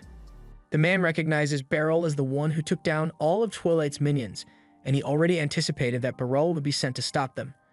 Beryl knows this isn't going to work, but he still has to inform them that Revios is going to be called in for questioning tomorrow, so he isn't allowed to leave the country. But as expected, the Spur doesn't care about the order at all and calls 3 swordsmen to take care of Beryl. He even gives them permission to use magic against him, so the 3 swordsmen touch blade tips and chant a spell to boost their strength and speed. They are now much faster than they were before, so Beryl is going to have a hard time keeping up now. While those 3 are keeping Beryl occupied, Revios and Spur head back into the church to finish packing up their stuff so they can escape. It has been a while since Beryl has had a fight with killing intent, but if he holds back against these guys, he won't make it out of here alive. So as the first one charges at him, Beryl swiftly dodges and slashes him across the chest. The other 2 now realize how dangerous Beryl is, so they attack him together to stall while reinforcements close in. Now Beryl is surrounded by 5 boosted attackers, and even for him, this is a bit too much to handle alone. Luckily, he isn't alone. And just as one of the swordsmen is about to slash Beryl, a wind spell knocks his blade out of his hand. Fixel then runs up and tells Beryl she is here to help him, and Karuni is here too. But Beryl has no idea why they are here, since the whole point of this was for the Knight's Order and Magic Corps to avoid getting directly involved. The 2 explain that they aren't here on official orders, they just happened to be passing by and decided to help Beryl, that's all. Beryl isn't sure if that's how this works, but he is glad to have the help, so together, the 3 of them begin cutting their attackers down. At one point, Beryl clashes with one of the swordsmen, and a few moments later, the blue glow on his body fades. The swordsman freezes up and falls over when this happens, so Beryl takes the opportunity to knock him out even though he doesn't understand what just happened. Fixel explains that their buff spells must be wearing off, so they are suffering the backlash now, and that should make them easy to defeat. But there are still more reinforcements heading this way, so Fixel and Karuni tell Beryl that they can handle things here, so he should go after Revios. Beryl thanks them for the help and runs into the church to chase after Revios, but before he could get to him, Spur steps forward while Revios begins casting a spell. He tells Beryl that he is going to be the first to witness the miracle of life that Revios dedicated his life to studying, and once his spell is complete, the coffins nearby begin to shake. A few moments later, the corpses inside begin to move, and it seems like Revios was successful in his research into resurrection magic. Or at least half successful, because these people are pretty much just zombies. Among the zombies, Beryl spots Mui's sister, and he remembers how badly Mui wanted her sister to be revived, but he also knows that Mui wouldn't want to see her sister in this state, so he has a tough choice to make. He is going to have to destroy the corpses, so as one of the zombies grabs his leg, Beryl chops its head off. The zombie then bursts into blue flames, so Beryl does the same thing to the rest of them until the only one left is Mui's sister. He wanted to give Mui a chance to mourn by returning her sister's corpse to her, but it doesn't look like that's possible anymore, so he apologizes before striking her neck. Mui's sister then disintegrates in blue flames, leaving nothing but a ring behind, but Beryl's troubles aren't over yet because Spur comes back to finish him off and charges at Beryl with full force. Beryl parries his initial attack, but Spur is a lot more skilled than Beryl thought he would be, so he manages to catch Beryl off guard and stab him in the shoulder. But that doesn't mean Beryl is going to let himself lose. He recomposes himself and runs straight at Spur with determination. And as Spur tries to slash him, Beryl moves out of the way before slashing Spur across the shoulder. Spur never could have imagined that an old man like Beryl would be able to keep up with him after using his magic boost, but he still has one more trick up his sleeve, so he takes out a dagger and stabs himself in the side to give himself an extra boost in power. He then charges at Beryl once more, and this time Beryl is having a hard time keeping up with all Spur's slashes, so he is getting small cuts all over his body. It is clear that Spur is one of the toughest opponents Beryl has ever had to face, but that doesn't mean Beryl is going to give up. If he can't match Spur's speed, then he's just going to have to outmaneuver him, so as Spur thrusts his sword at Beryl again, Beryl leans into the strike to parry it with his shoulder. Sure, Beryl suffers a serious wound to his shoulder, but it gives him the opening he needs to get past Spur's guard and slash him across the chest. That should have been enough to put him down, but somehow Spur is still standing. Even after the backlash from his buffs hits him, he still keeps walking towards Beryl despite the fact that he is bleeding from every part of his body. Beryl tells him to stop because he has already lost this battle, but as long as Spur breathes, he's never going to stop fighting. Beryl is amazed and horrified by Spur's resilience, but it doesn't take long before his injuries finally catch up to him and finally falls to the ground dead. Now that everything is over, Beryl heads outside and finds that Karuni and Fixel were able to capture Revios, so he thanks them for a job well done.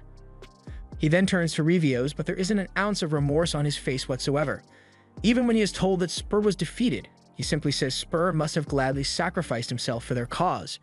And even if they were able to catch him, it won't change anything because unless a miracle by blood is created, the world is doomed. Beryl has no idea what Revios is talking about, but he assumes it's just crazy talk, so the next morning he meets with Lucy to tell her everything that happened. But he is still really bummed out because he couldn't get Mui's sister's body back here in one piece. Lucy can see that he is upset, so to cheer him up, she tells him to follow her so she can give him that reward she promised. She leads him to a house in the middle of town and tells him this is his reward. Beryl is a bit shocked, like he has been looking for a house recently, so this works out perfectly for him. Lucy urges him to go take a look inside, and to Beryl's surprise, he finds Mui sweeping the hallway. He asks her what she's doing, so Lucy explains that last night she and Mui had a talk and Mui decided that she is going to enroll in the Magic Academy. But to do that, she's going to need a legal guardian, so starting today, she will be living with Beryl as her father figure. It has been 5 days since Beryl moved into his new house, and while he's thrilled about owning a home with a garden and indoor plumbing, he still hasn't gotten used to it yet. That and the fact that he now has to take care of a teenager on his own. Mui comes down to have breakfast and Beryl asks her if she likes the food he made. But all Mui says is that she is fine with it as long as it's edible.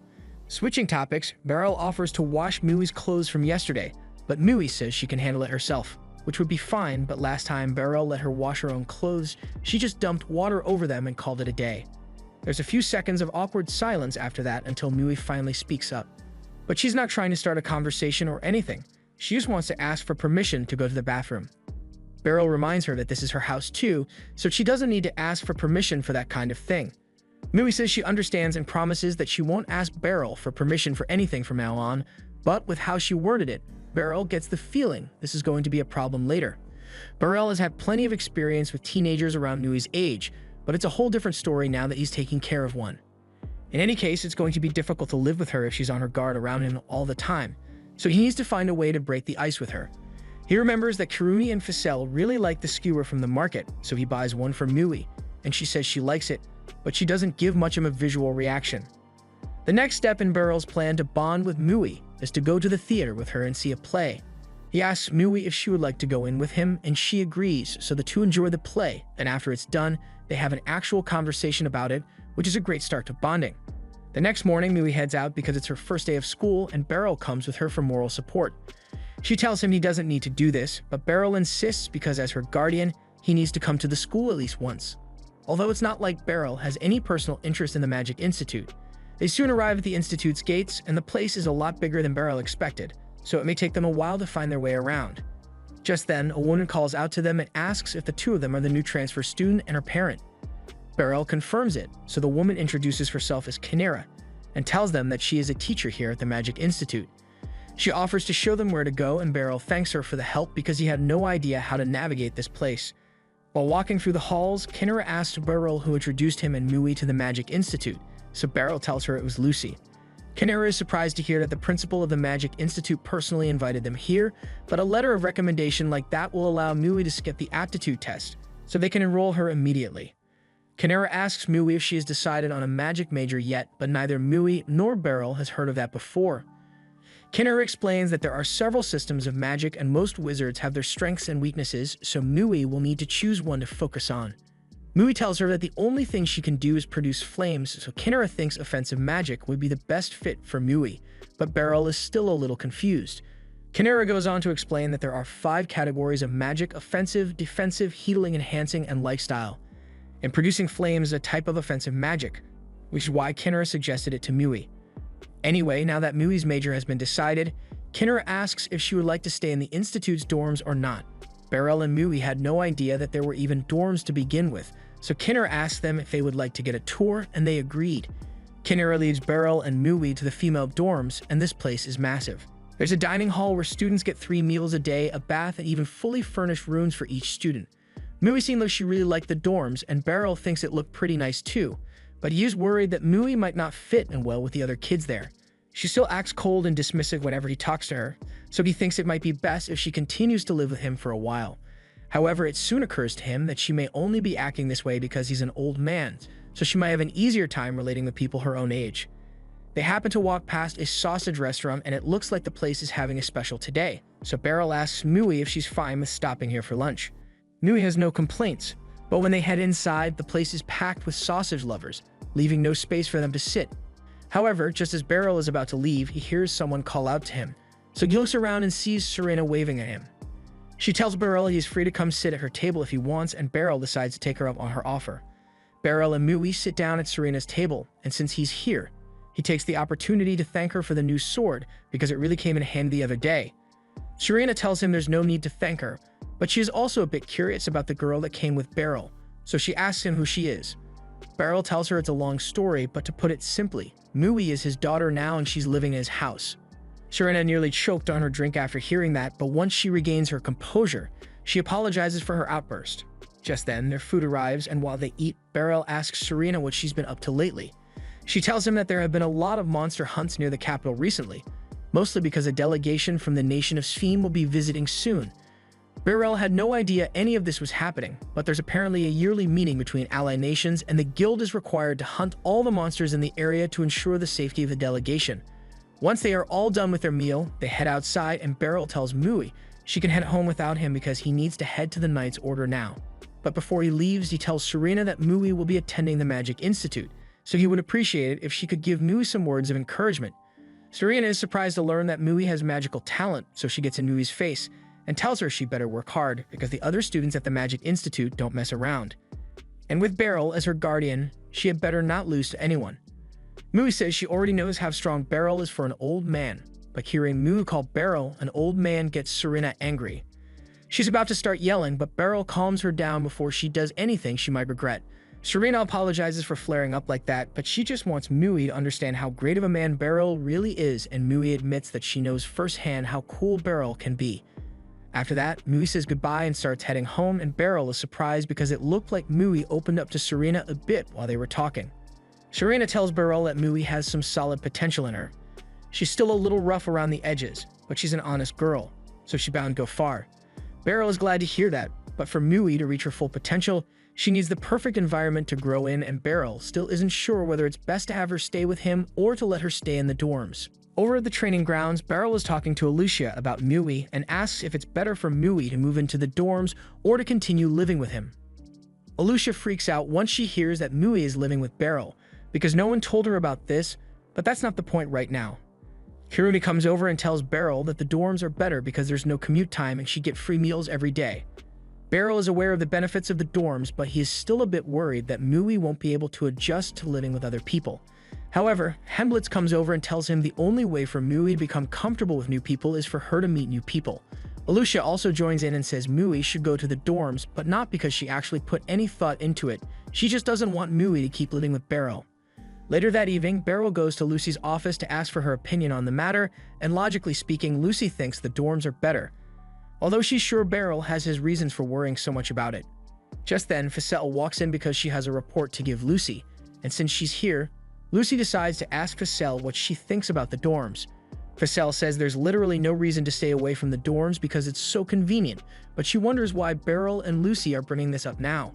Lucy reminds Ficelle of Mui, the girl who was transferring to the Magic Institute, and Ficelle remembers her because she might end up teaching Mui at some point.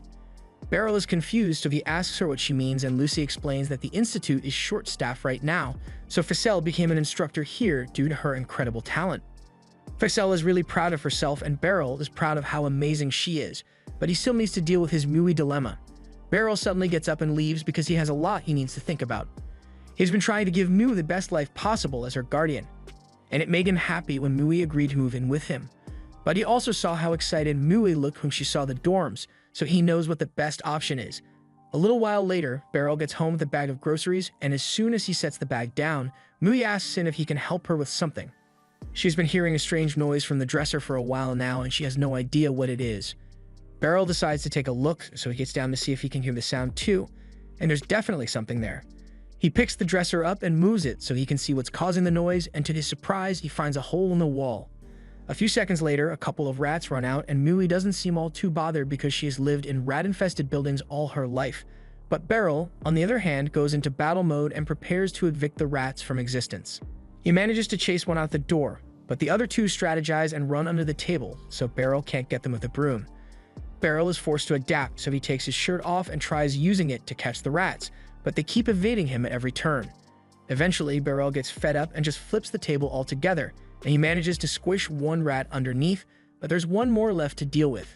He follows it into the bathroom and it's running around the tub, so he tries to grab it with his hands.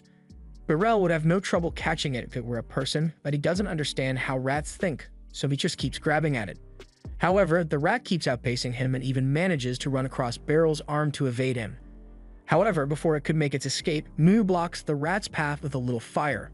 This scares the rat enough to make it jump backward, and that opening was more than enough for Beryl to grab it out of the air. With this, the final rat has been caught, but Beryl is surprised that Mui went out of her way to help him even though she's used to rats. After that, Beryl gets a rat-repellent ball from one of their neighbors so the rats won't come back, and then heads back into the kitchen to start making dinner. He is starting to realize that Mui may not be as cold as he initially thought. She came to him for help when she heard a strange noise, and she even helped him out with catching the rat despite the fact that she said it didn't bother her. If she can work with other people like this, then maybe he doesn't need to worry about her living in the dorms. Just then, Mui enters the kitchen, so Beryl tells her she's going to have to wait a little longer for dinner to be ready. However, Mui says she actually wants to help Beryl with the food prep, and that makes Beryl happy because it means she really is warming up to him. A little while later, Mui and Beryl sit down to have dinner, and Beryl thanks her for the help. She tells him it's not a problem, but she's planning to improve her cooking skills so she can handle making dinner on her own soon. Beryl is a little confused since the dorms would provide meals for her, but Mui tells him she doesn't want to stay in the dorms. She would much rather stay with Beryl and commute from here. Beryl tries to convince her that the dorm would be better, but Mui already made her decision. Beryl is always spoiling her with so much kindness, and she'd like to return the favor, so she wants to help him out as much as possible. Beryl is touched to learn that Mui really does care about him, so he agrees to let her stay here if that's what she really wants.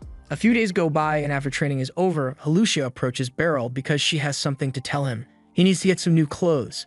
A delegation from the Kingdom of Sphene will be here arriving in a few days, and the Knight's Order has been asked to guard the officials from Sphene while the delegation takes place. Beryl assumes the leaders of the Church of Sphene will be coming, and he is worried that he might have to deal with more people like Revios, but Hemblitz tells him that delegations are usually handled by high-ranking politicians and the royal families of both nations.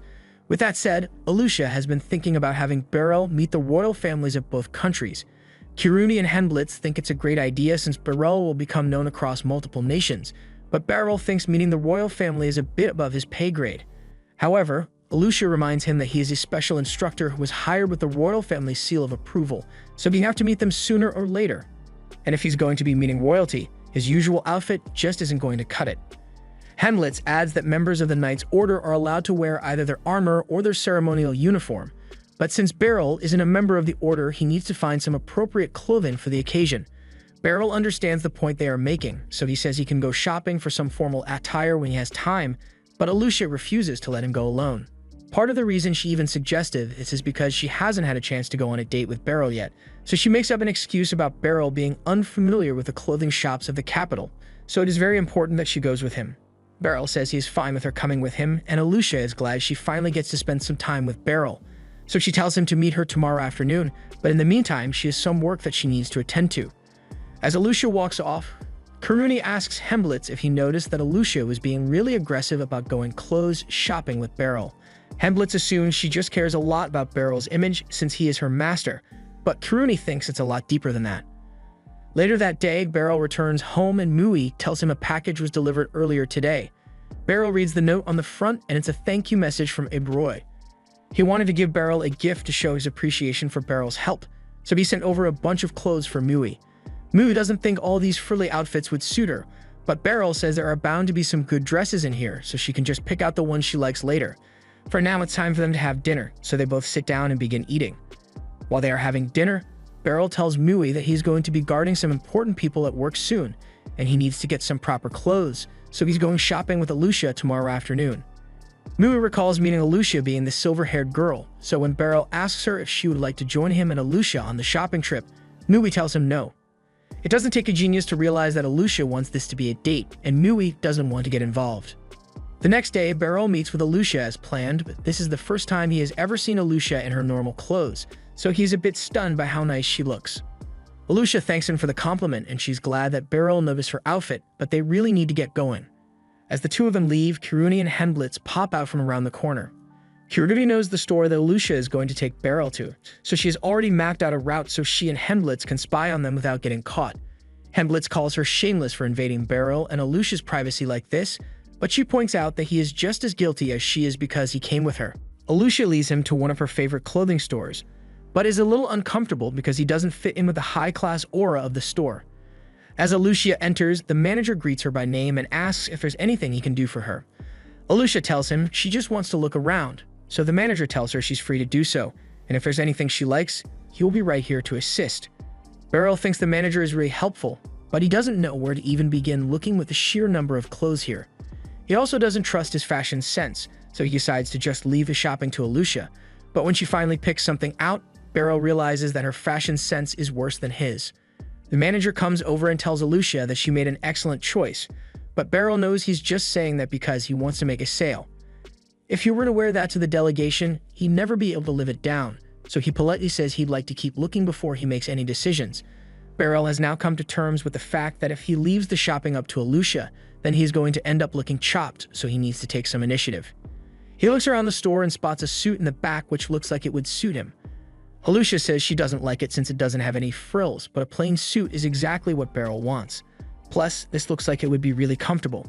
Alucia still doesn't agree with Beryl's choice, but it's his choice. So if he says he likes it, then that's that.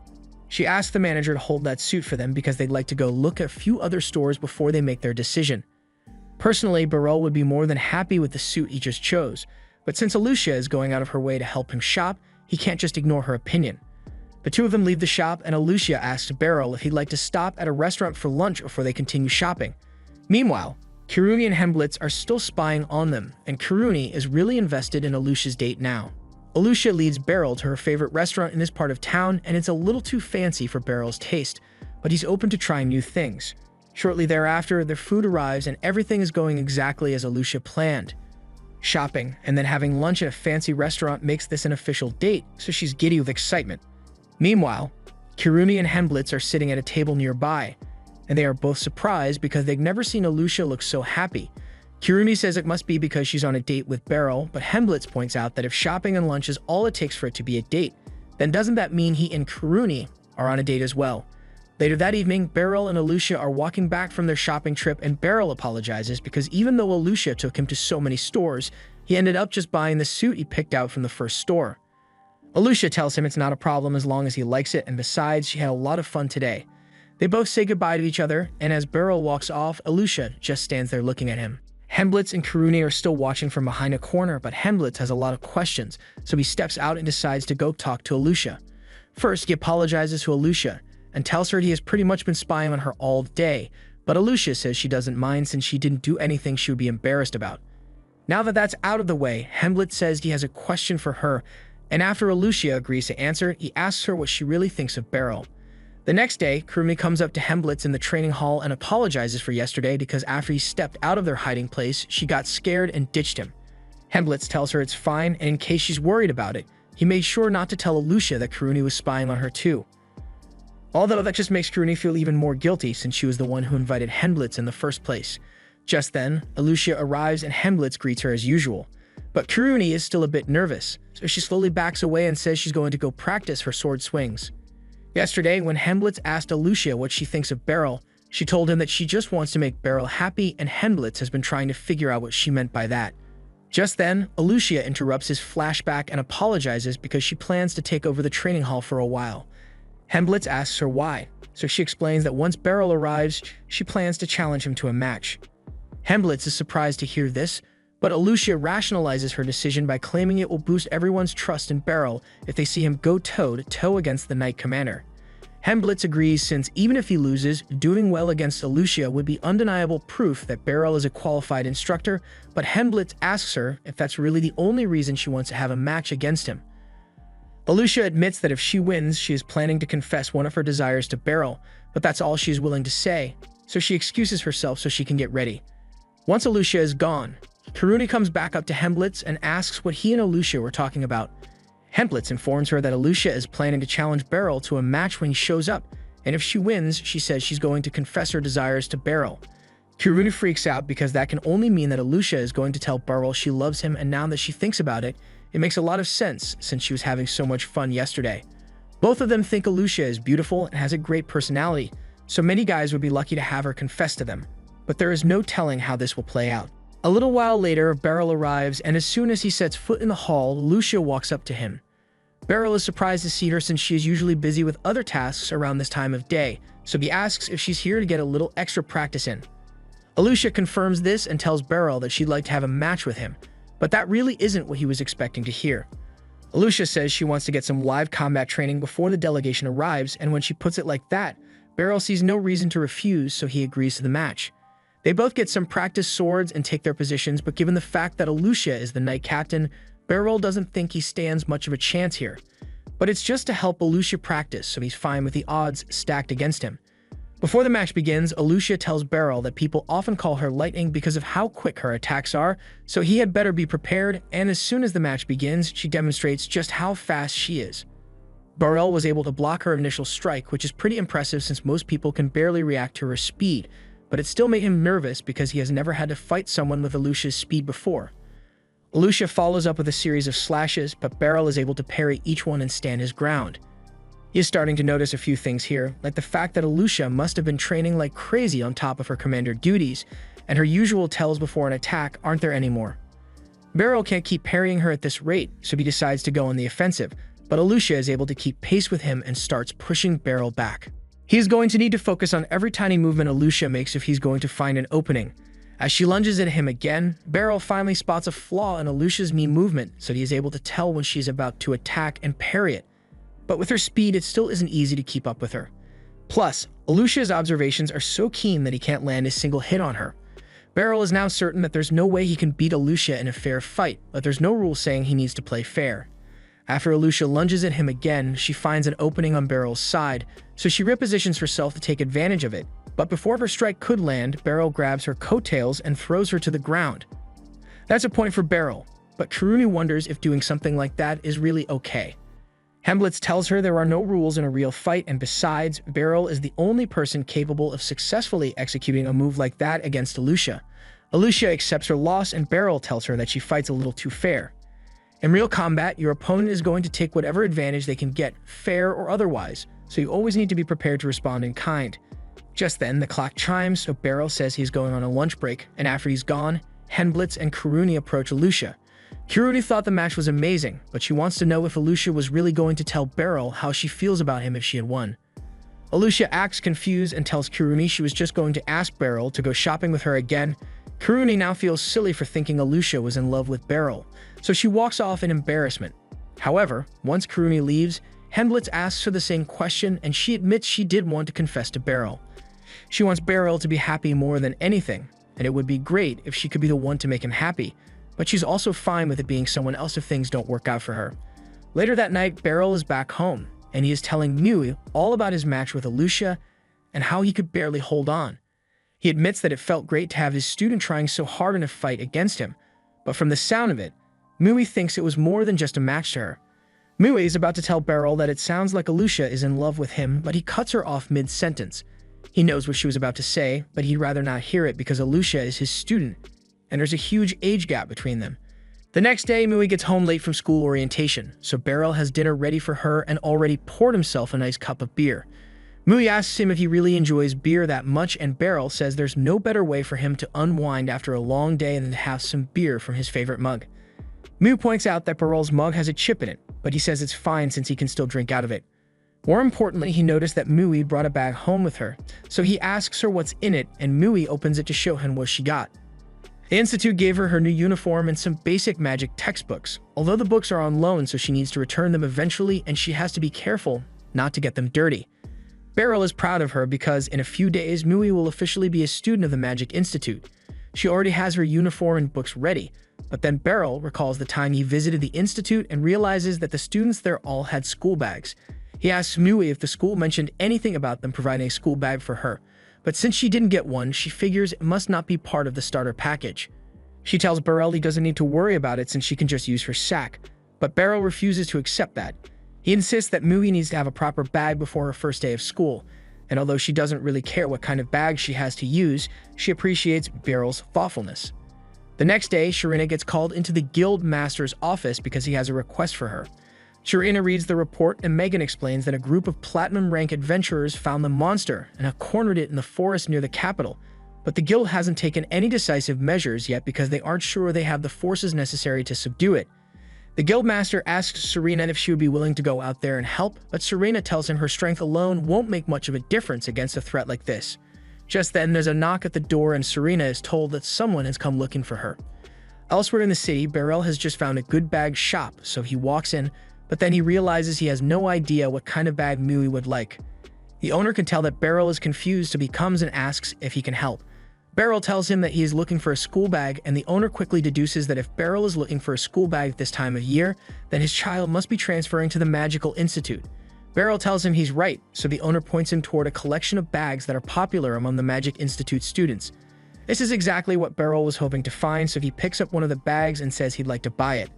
However, the owner then tells him that the bag costs 95,000 dalk, and Beryl is so shocked that he doesn't know what to say. The owner isn't trying to scam Beryl or anything. This bag is just made from imported Salura leather, so it is of really high quality. He even offers Beryl some cheaper options if the Salura bag is out of his price range, but all the cheaper bags look really cheap, which makes sense, I guess. Beryl ends up leaving the store without buying any bags because he couldn't make a decision. All the good bags are really expensive, and while Beryl could afford it right now with how much he's getting paid by the knight's order, there's no guarantee that things will always be like this. He wants to save as much money as possible for Mui's future, so he can't go dipping into his savings for a bag. However, he still wants Mui to have a nice bag for school, so he needs to figure out a way to earn some extra money. While walking home, Beryl happens to run into Serena, and she looks like she's got something serious on her mind, so he asks her what's up. Serena explains that she was recently asked to take on a mission that is rather tricky, and she's not sure how she should approach it. She apologizes ahead of time for being selfish, but since Beryl is here, she was hoping he could do her a favor.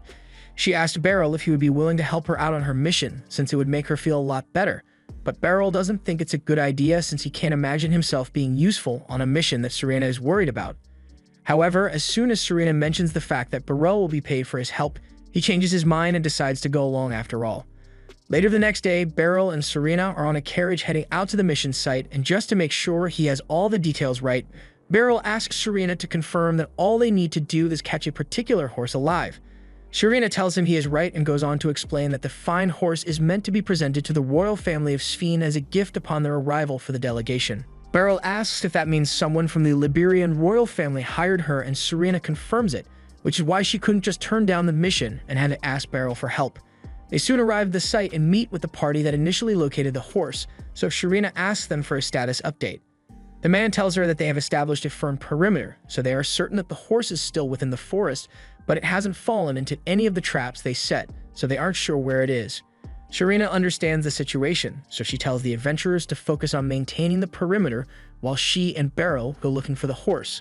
They unpack their tools so they can head into the forest to begin their search, and along the way, Serena gives Beryl a description of the horse.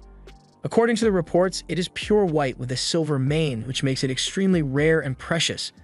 Beryl hunted a fair number of monsters back when he used to have to protect his field. This is the first time he has ever been asked to capture one alive. And it's definitely not going to be easy because this horse was capable of evading a party of highly trained platinum adventurers. They eventually find some hoof prints in the mud near a watering hole, so they know the horse was here recently.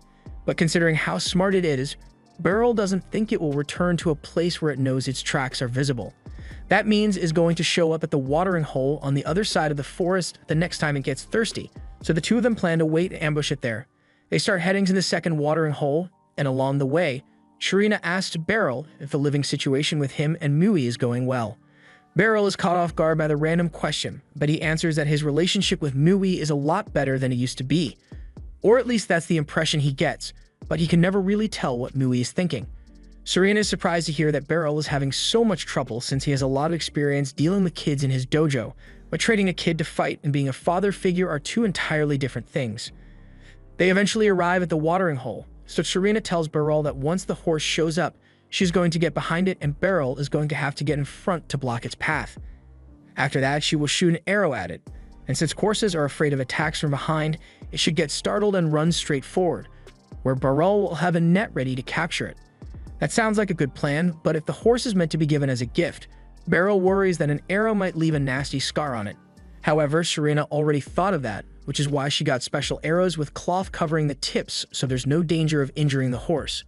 With that said, it's time for them to split up and wait for the horse, so they both get into position. Before long, the horse shows up to get some water, and now that Beryl has seen it in person, He is amazed by how beautiful it looks.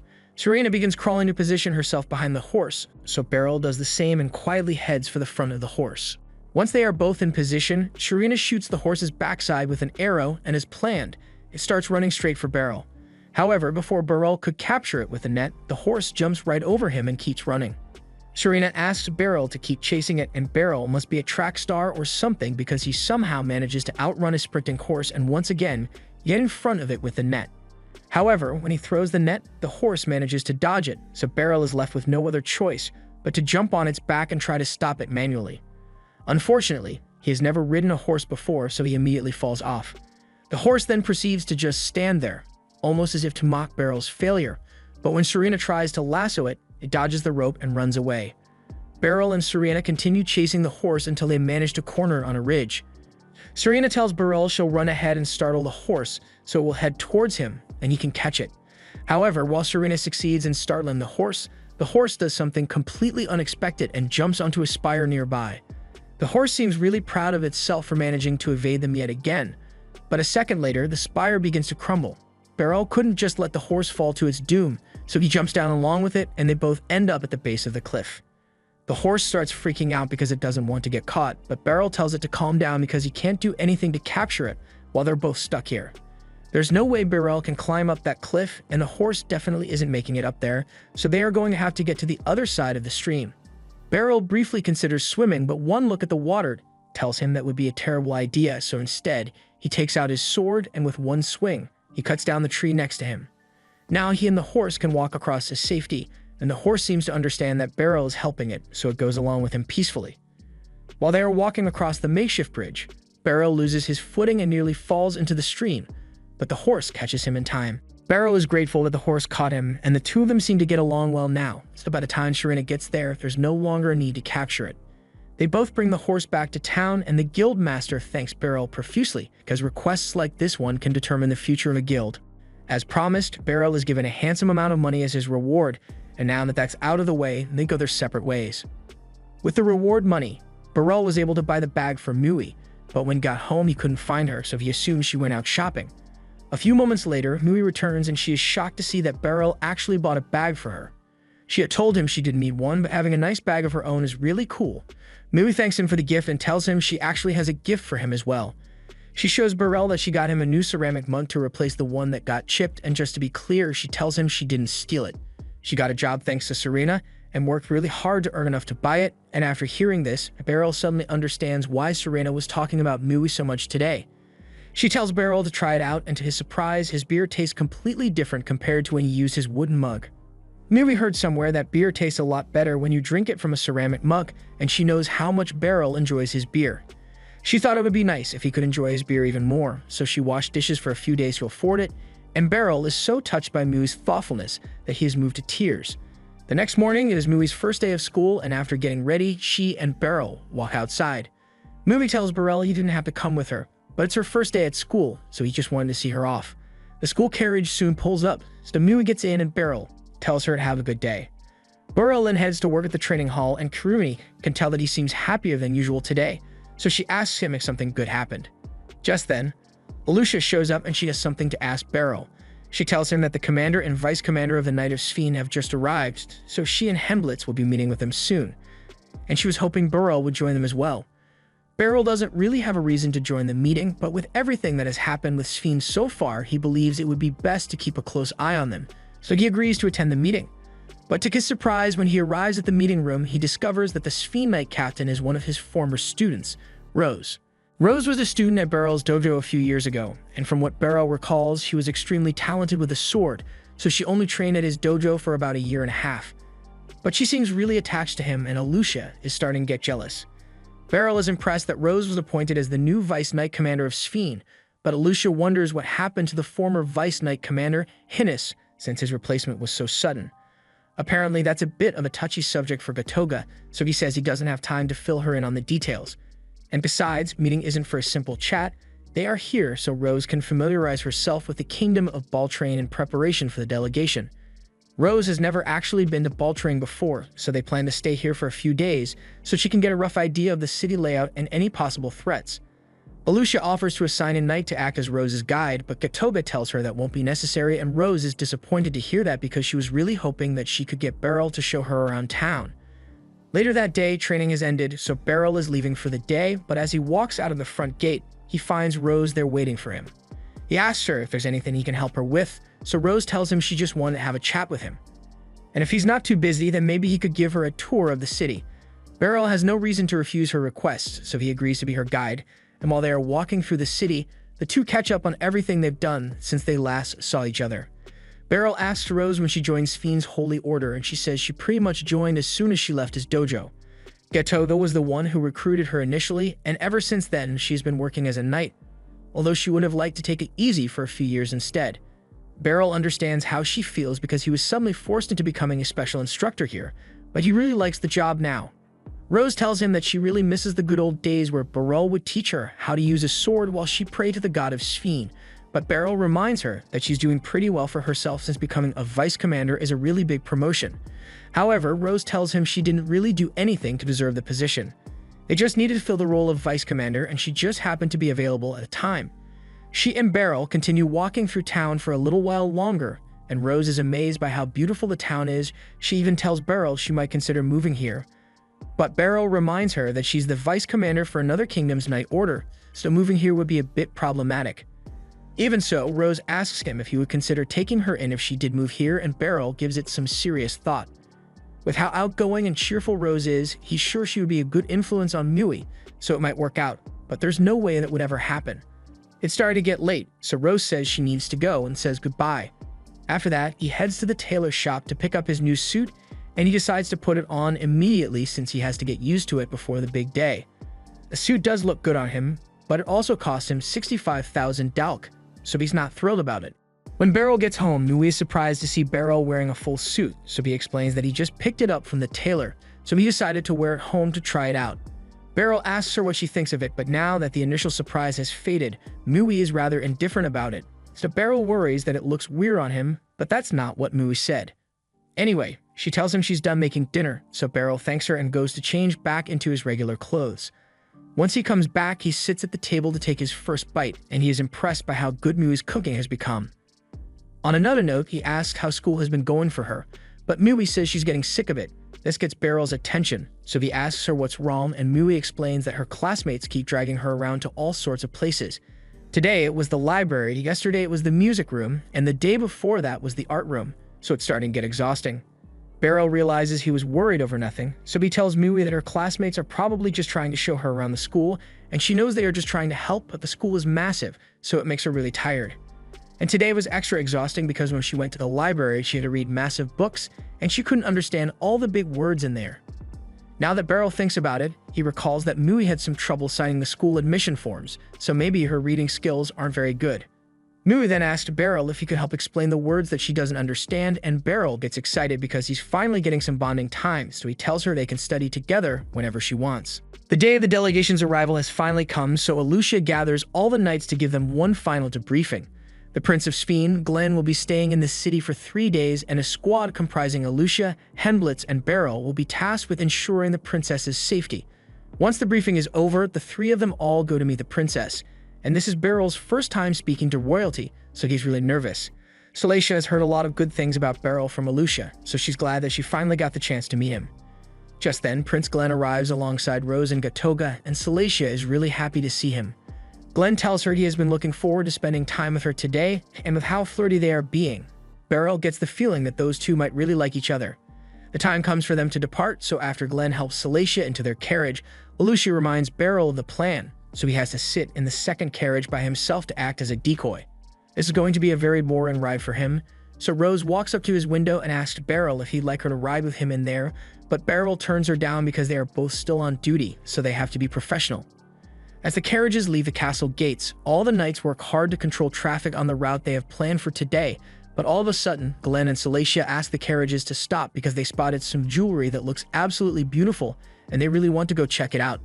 Alucia doesn't like the fact that they are taking the detour so early in the day, but if it's what the prince and princess really want, then how could she say no? Glenn and Salacia head into the store while the knights stand guard outside, but by the time they are done with the shopping trip, a huge crowd of people have gathered outside. Beryl is surprised by the sheer number of people who showed up, but Hemblitz tells him this is pretty normal since people often show up in hopes of getting a glimpse of royalty, which is why they need so many knights to maintain order around the prince and princess. As Glenn and Salacia are getting back into their carriage, Katoma tells Glenn that he can't keep making impulsive stops like this because it draws too much attention, and Glenn apologizes for the trouble it caused. Just then, Beryl notices a shadowy figure moving amongst the citizens in the crowd, but before he can get a proper look at the person, they disappeared. He hopes he just imagined the whole thing, but it's rarely ever that simple. The convoy continues moving until they get to their next stop so the prince and princess can have lunch together, and while the two of them are enjoying their meal, Beryl approaches Alucia because he is concerned about what he saw earlier. He tells her he felt a disturbing gaze coming from the crowd while they stopped at that store, and he is fairly certain that he could feel murderous intent coming from it. He couldn't find any traces of an assassin, but he thought he should at least mention it just to be safe. Alucia is a bit surprised because she was told that there weren't any particular safety concerns for this trip, but she and Hemblitz take Beryl's concerns very seriously, so Hemblitz goes to reorganize the knights to tighten security around the prince and princess. The next stop is the theater, and there's a crowd gathered here as well, so the prince and princess smile and wave to them. However, moments later, 3 masked men emerge from the crowd and begin charging towards the two of them. The knights immediately spring into action and charge at the assassins to stop them, but strangely, when Beryl gets close to one of them, they just run past him without fighting. He couldn't sense any murderous intent either, leading him to believe that those were decoys, and his suspicions are confirmed when more assassins begin dropping from the buildings nearby with some grenades. Beryl warns everyone of the incoming threat, so Alucia orders a few knights to take the prince and princess inside for protection while the rest of them handle the assassins. A thick layer of smoke is created to conceal the assassins, but even with his vision obscured, Beryl is still able to block one of the assassins' attacks. And once he gets a good look at the assassin's sword, he realizes it is poisoned, so a single strike from this thing would be fatal. They need to figure out who is behind this, so Alucia asks everyone to try to capture at least one of the assassins alive. But that's a lot easier said than done because these guys don't play fair, and one even throws some pocket sand in Hemblitz's eyes mid-clash. Meanwhile, Beryl is doing his best to fend off one of the assassins, but the assassin catches him off guard by throwing some punches and kicks that knock him off balance. Beryl wasn't expecting that, but now that he has dealt with it once, he has a good grasp of the assassin's fighting style. So the next time they clash blades, Beryl returns the favor by elbowing the assassin in the face. This stuns the assassin, so Beryl follows it up by disarming him and slashing his knees to disable him for life. That's a solid victory for Beryl, but on Hemblitz's end, it is almost impossible for him to keep track of the assassin he is facing now that he has sand in his eyes. However, whenever the assassins strike, Hemblitz manages to parry the attack with ease. His eyes may be out of order, but he can still hear every movement the assassin makes, so he still has a good understanding of what's going on around him, and as soon as the assassin makes the mistake of getting too close, Hemblitz uses his special move and cuts him down in an instant. Over on Alucia's end, the assassin she is facing is just as crafty as the other two, because while she's in the middle of a swing, he grabs her cape and tries to throw her to the ground. This would have been a fatal weakness for Alucia, but thankfully, Beryl brought this flaw to her attention, so she has come up with a way to counter it. As the assassin tries to stab her, she wraps her forearms around his arm and pulls him along with her before slashing his leg with her sword. The assassin can't run around anymore, so Alucia finishes him off with a triple slash combo. Meanwhile, Gatoba is overwhelming his opponent with sheer brute force and pushes him up against a wall. He has the assassin pinned down, so he pulls off his mask and tells him to give up already. But once Gatoba gets a good look at the assassin's face, he is shocked because it is someone he recognizes. He is so startled that he loses his grip and the assassin manages to slip away from him. And it's too late to chase after him now because he has already disappeared into the crowd. On Rose's end, she is absolutely dominating her opponent, and by the time the dust has settled, she has stabbed him through the face. Beryl saw her whole fight unfold, and he is quite surprised because when he trained Rose, she was a defensive fighter, but now she is much more ruthless. Now that the fight is over, Alucia and the others start rounding up the assassins that are still alive so they can be interrogated, but as Hemblitz is lifting him up, Beryl notices the assassin bite down on something. A moment later, blood spews from his mouth as he dies. The same happens with all the other assassins who were kept alive, and everyone is left wondering who could be behind all this. Katoga mutters the name Hinnis under his breath, but when one of his knights comes over to see what's happened, he acts like nothing is wrong and says the assassin got away. After this incident, the royal outing is cut short and everyone begins making preparations for the prince and princess to return to the castle. Alucia is leaving Hemblitz in charge of the situation here, but she would like Beryl to come back with them for extra protection. Once the carriages leave, Beryl asks Lucia what she plans to do now, but to be honest, she's not sure at this point. They weren't able to question any of the assassins that they defeated since they all took their own lives, and they haven't been able to find any of the assassins that fled the scene either. After what happened today, Beryl assumes that tomorrow's tour is going to be cancelled. Salacia and Glenn are later brought back to the castle, so their safety is ensured for the meantime, but they are going to have to raise the security around the castle to ensure that the assassins don't try to attack them here. Lucia and Gatoga are going to go meet with their higher-ups to brief them on the situation. So Lucia tells Beryl he's free to go, and Gatoga says the same to Rose.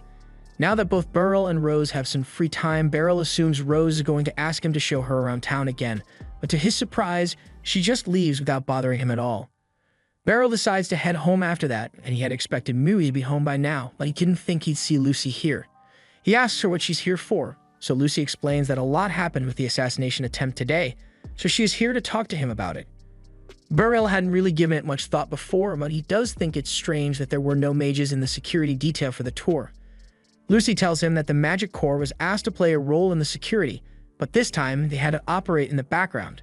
Mui can see where this is going, and she doesn't want to get roped into some kind of government secret, so she decides to leave the room and tells Beryl she'll be back in 30 minutes.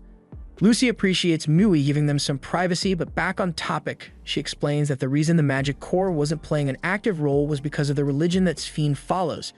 They believe that magic is a miracle that only the most devoted followers are able to use, but here, pretty much anyone with talent can use it, so it could cause a national incident if magic was used publicly during the tour. She also adds that the attack today was a matter of national character, and she believes that the people who attempted the assassination were most likely from the Sphene. At the same time, Rose meets with Lucia near the training room. Lucia is surprised to see her here since she was sent home for the day earlier, but Rose says she just came here to talk to Gatoga. Lucia informs her that Gatoga is still in a meeting with the higher-ups, so he will be busy for a while, and Rose assumes that means they haven't decided whether to cancel tomorrow's tour or not. Lucia confirms this and adds that she proposed some improved security measures, but ultimately, the decision is up to the higher-ups and royals, so she's just going to have to wait and see what they decide.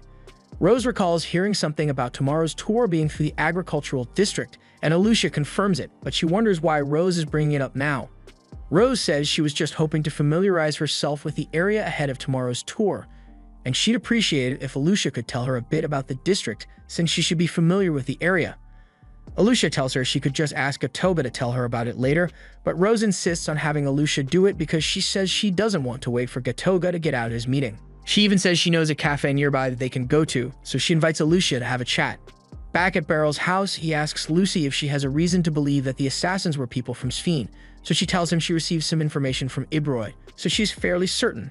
Sphene is currently in the middle of a power struggle between the Papists and the Royalists. Beryl doesn't like the sound of a political struggle, but he isn't familiar with Sphene's political system, so he asks Lucy who has more power between the king or the pope. Lucy can't believe Beryl doesn't know this, but he has never been much of a fan of politics, so she agrees to explain it to him. In the political system of Sphene, the king holds the most power, but since the king follows the religion of the Church of Sphene, he cannot ignore the pope's opinion, but at the end of the day, the king still has the final day. The attack carried out today was most likely carried out by those who support the pope in order to gain more authority and power. Beryl doesn't really understand what point there would be in assassinating Prince Glenn because even if he were killed, another prince would simply take his place and nothing would change. However, Lucy corrects him on that assumption because as it turns out, the Glenn's brother, Felix, happens to be obsessed with the religion of Sphene. So if he were to take over as crown prince, then he may very well hand all the country's power over to the pope. Meanwhile, in the city, Lucia has just finished explaining the route that will be taken tomorrow to Rose, and now that she's done, Lucia is ready to leave, but all of a sudden, Rose says she'd like to talk about what Beryl was like when she was his student, and this gets Lucia's attention, so she sits back down. Rose wasn't Beryl's student for a long time, and at the time she was traveling through various countries and towns, but when she saw Beryl's swordsmanship, it amazed her so much that she got hooked instantly. Lucia understands how Rose must have felt since she knows how amazing Beryl's sword skills are. Rose says she studied under Beryl about 5 or 6 years ago, but she'd love to hear about Lucia's experience with him. Lucia tells her that when she was Beryl's student, she was still only a child, so she couldn't fully appreciate how amazing his teachings were at the time. Beryl praises her for having talent, but she's pretty sure that was just to motivate her. And the day she managed to successfully initiate Beryl's swordsmanship, he told her she had graduated, and that was the last day she studied at his dojo. Rose can tell that Alucia really likes Beryl from the way she talks about him, but he really hasn't changed much since then, and is still as laid back as ever. Just then, Rose notices a little boy in the street, and he looks lost, so she goes over to him and asks if everything is alright. The boy is startled at first, but after calming down, he tells them that he lost his mom. If he was separated from his parents, Alucia suggests they should take him to the guard room and wait for his parents to show up, but Rose doesn't think that will be necessary. Judging by how the boy looks, it probably hasn't been long since he got separated from his parents, should still be around here somewhere.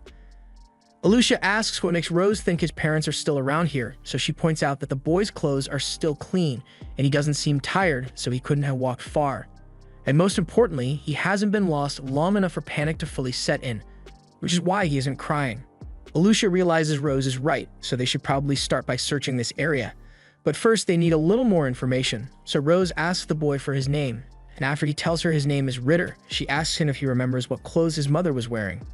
Ritter thinks for a minute, and then tells them that his mother was wearing something red and fluffy, and she has long hair too. Alucia is impressed that Rose was able to get that many clues from a kid so quickly, but she just really likes being around children.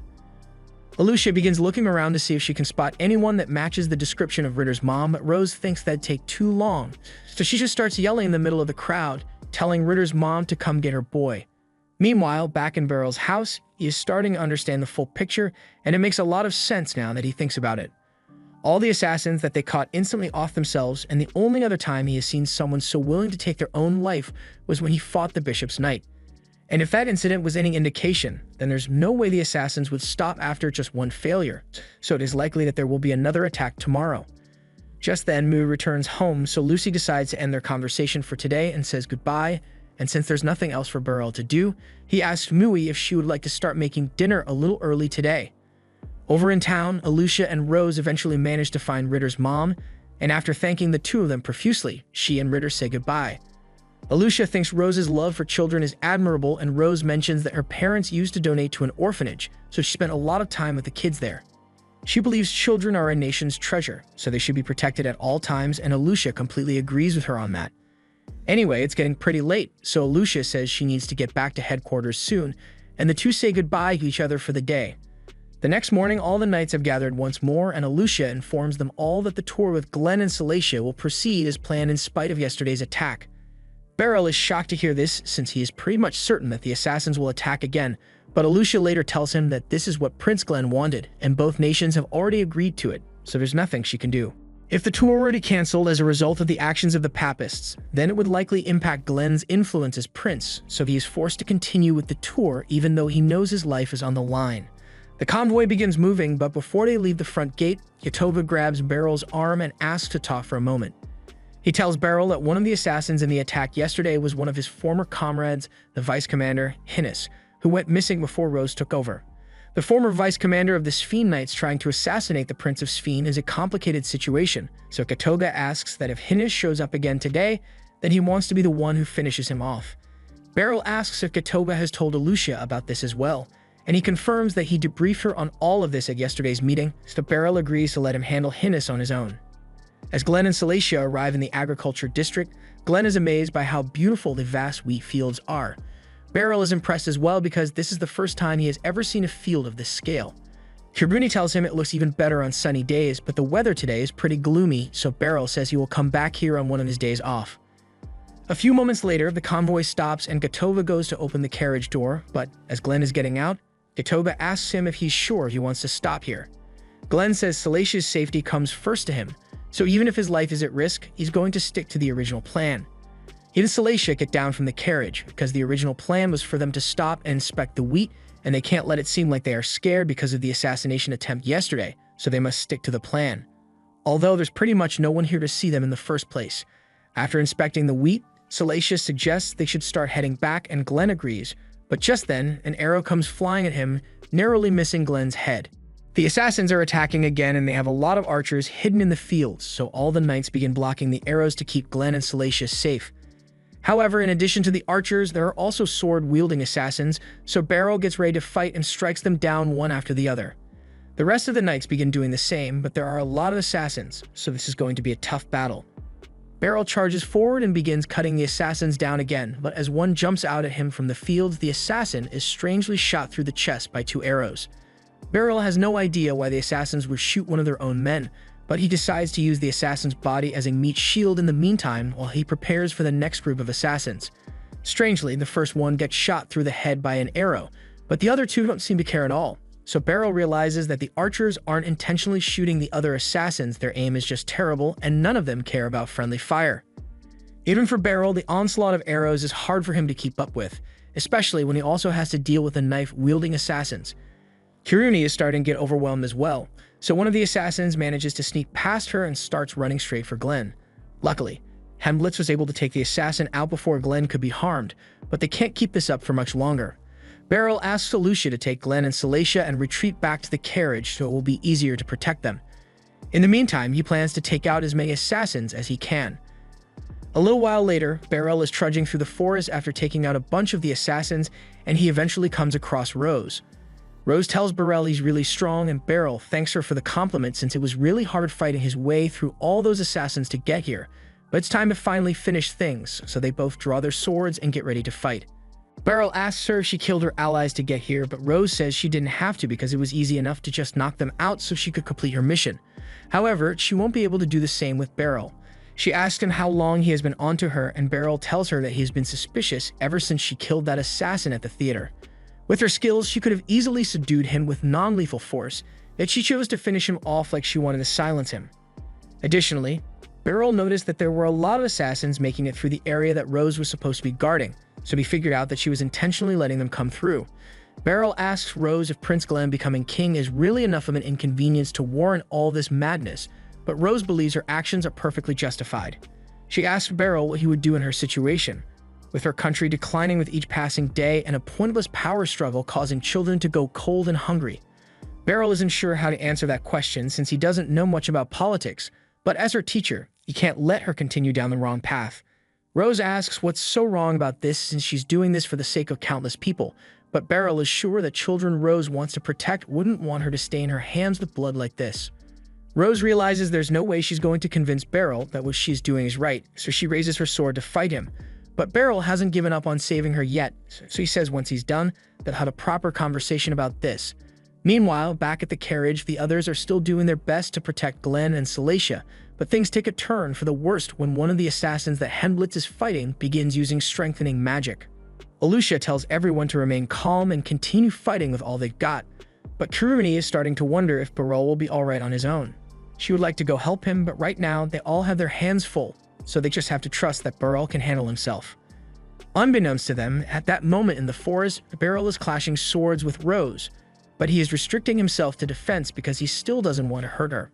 She taunts Beryl and asks him how he intends to stop her if he refuses to fight back, but Beryl says it's not going to be easy. At one point, Beryl takes note of the way Rose is shifting her weight in the mud, so he can tell that she's getting ready for a big swing, and he is able to duck underneath, leaving her wide open. Beryl could have killed her right here if he wanted to, and Rose knows it, so she realizes she can't win a fight against Beryl. However, that doesn't mean she's going to give up, because if she fails to accomplish her mission today, then the children at the orphanage are going to die. Beryl is shocked to hear that, and Rose goes on to explain that the Pope kind of kidnapped all the children at the orphanage and is holding them hostage to force Rose to go along with the plan. That's a pretty important detail, but Rose doesn't think it matters because talking about it doesn't change the fact that she still needs to ensure Glenn's assassination. However, Beryl's mood seems to have shifted upon hearing about the hostages. Rose is surprised since this is the first time she has ever seen Beryl look so angry. Beryl says he isn't angry at her specifically, but Rose tells him he has every right to be angry at her for what she's doing. The situation isn't ideal, and as much as Beryl would like to avoid this, he has made the decision that he needs to cut Rose down here and now, and Rose seems ready to accept her fate. Rose charges at Beryl, but he is able to block and outmaneuver her despite the fact that she has a shield. Although Rose does manage to land a small cut on Beryl's cheek. The shield protects Rose from Beryl's attacks, but it also protects him in a way because it makes it difficult for Rose to attack him from certain angles. Beryl charges back in, but with Rose blocking all of his strikes, it is becoming rather difficult for him to find an opening. It's hard for him to gauge Rose's moves with the shield obscuring his view, but eventually he finds a way to create an opening for himself.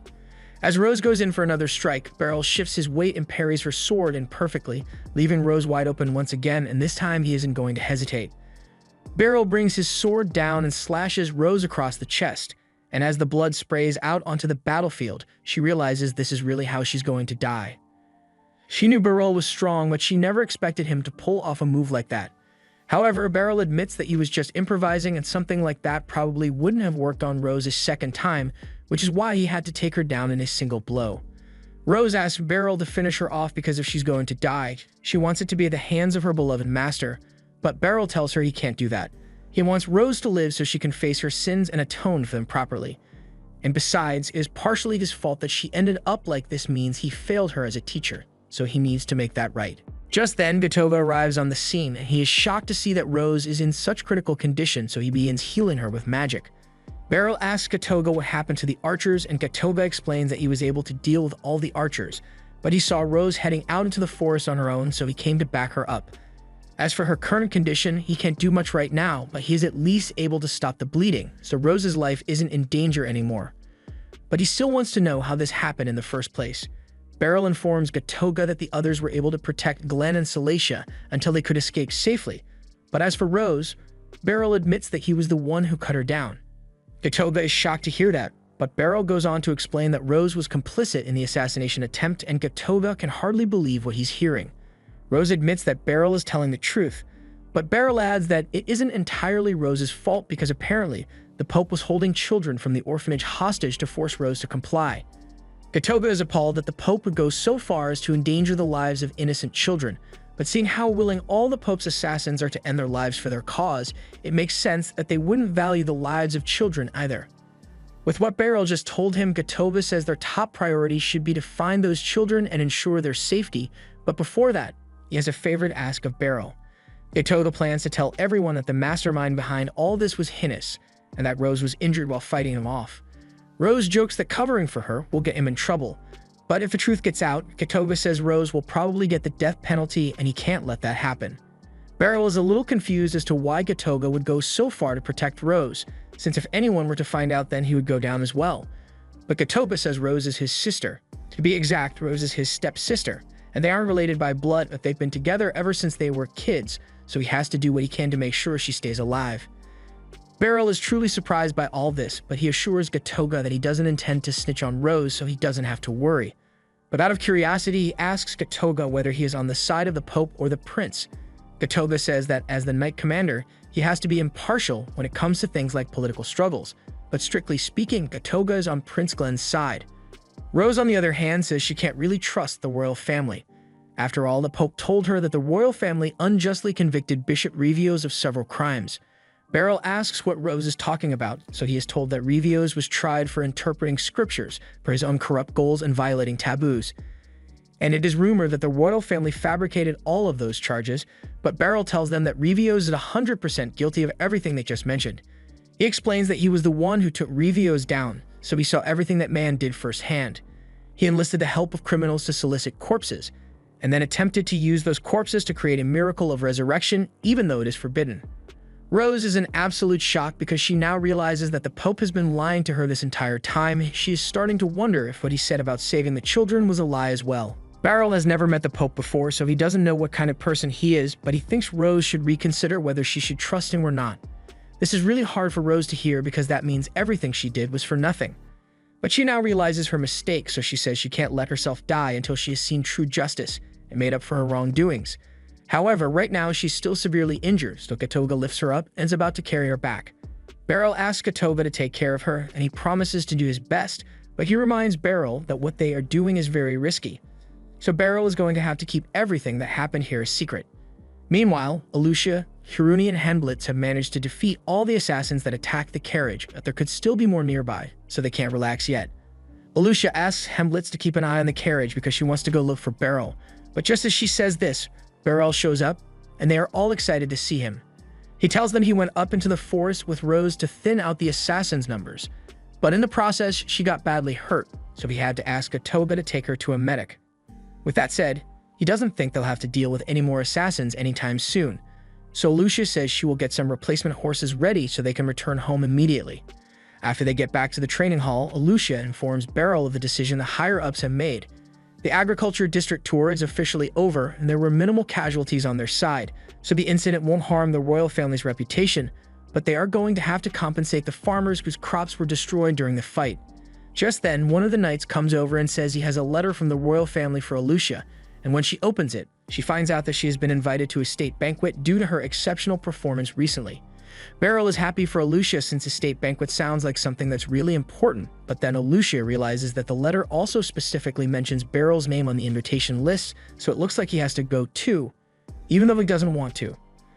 On the day of the banquet, Beryl wonders how things got to this point because he's sitting at a table alongside all the nation's big shots.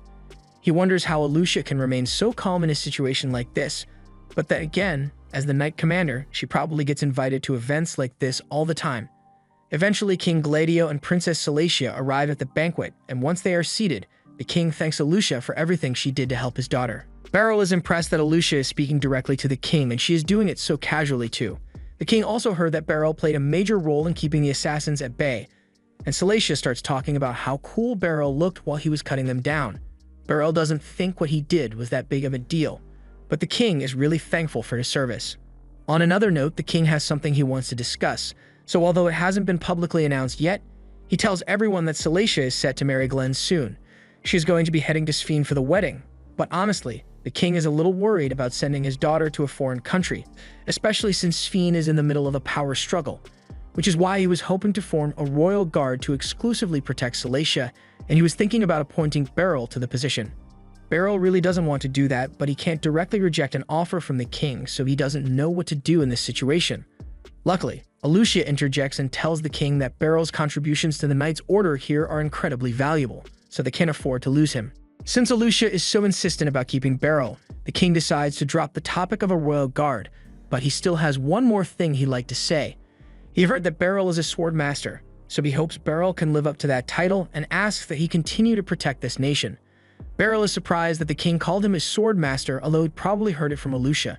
He can't exactly deny it now that the king has called him a sword master, but Beryl thinks a title like that is too much for him, especially since he has never beaten his father in a duel before.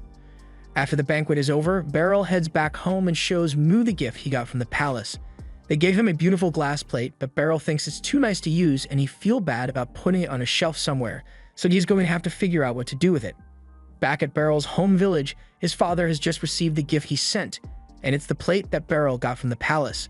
The letter it came with explains how Beryl received this after attending a royal banquet with the king, but he feels like a plate like this is too nice to use or store away, so he wants his father to have it. He also mentions how the king mistook him for a sword master, but he doesn't think he deserves such a title yet.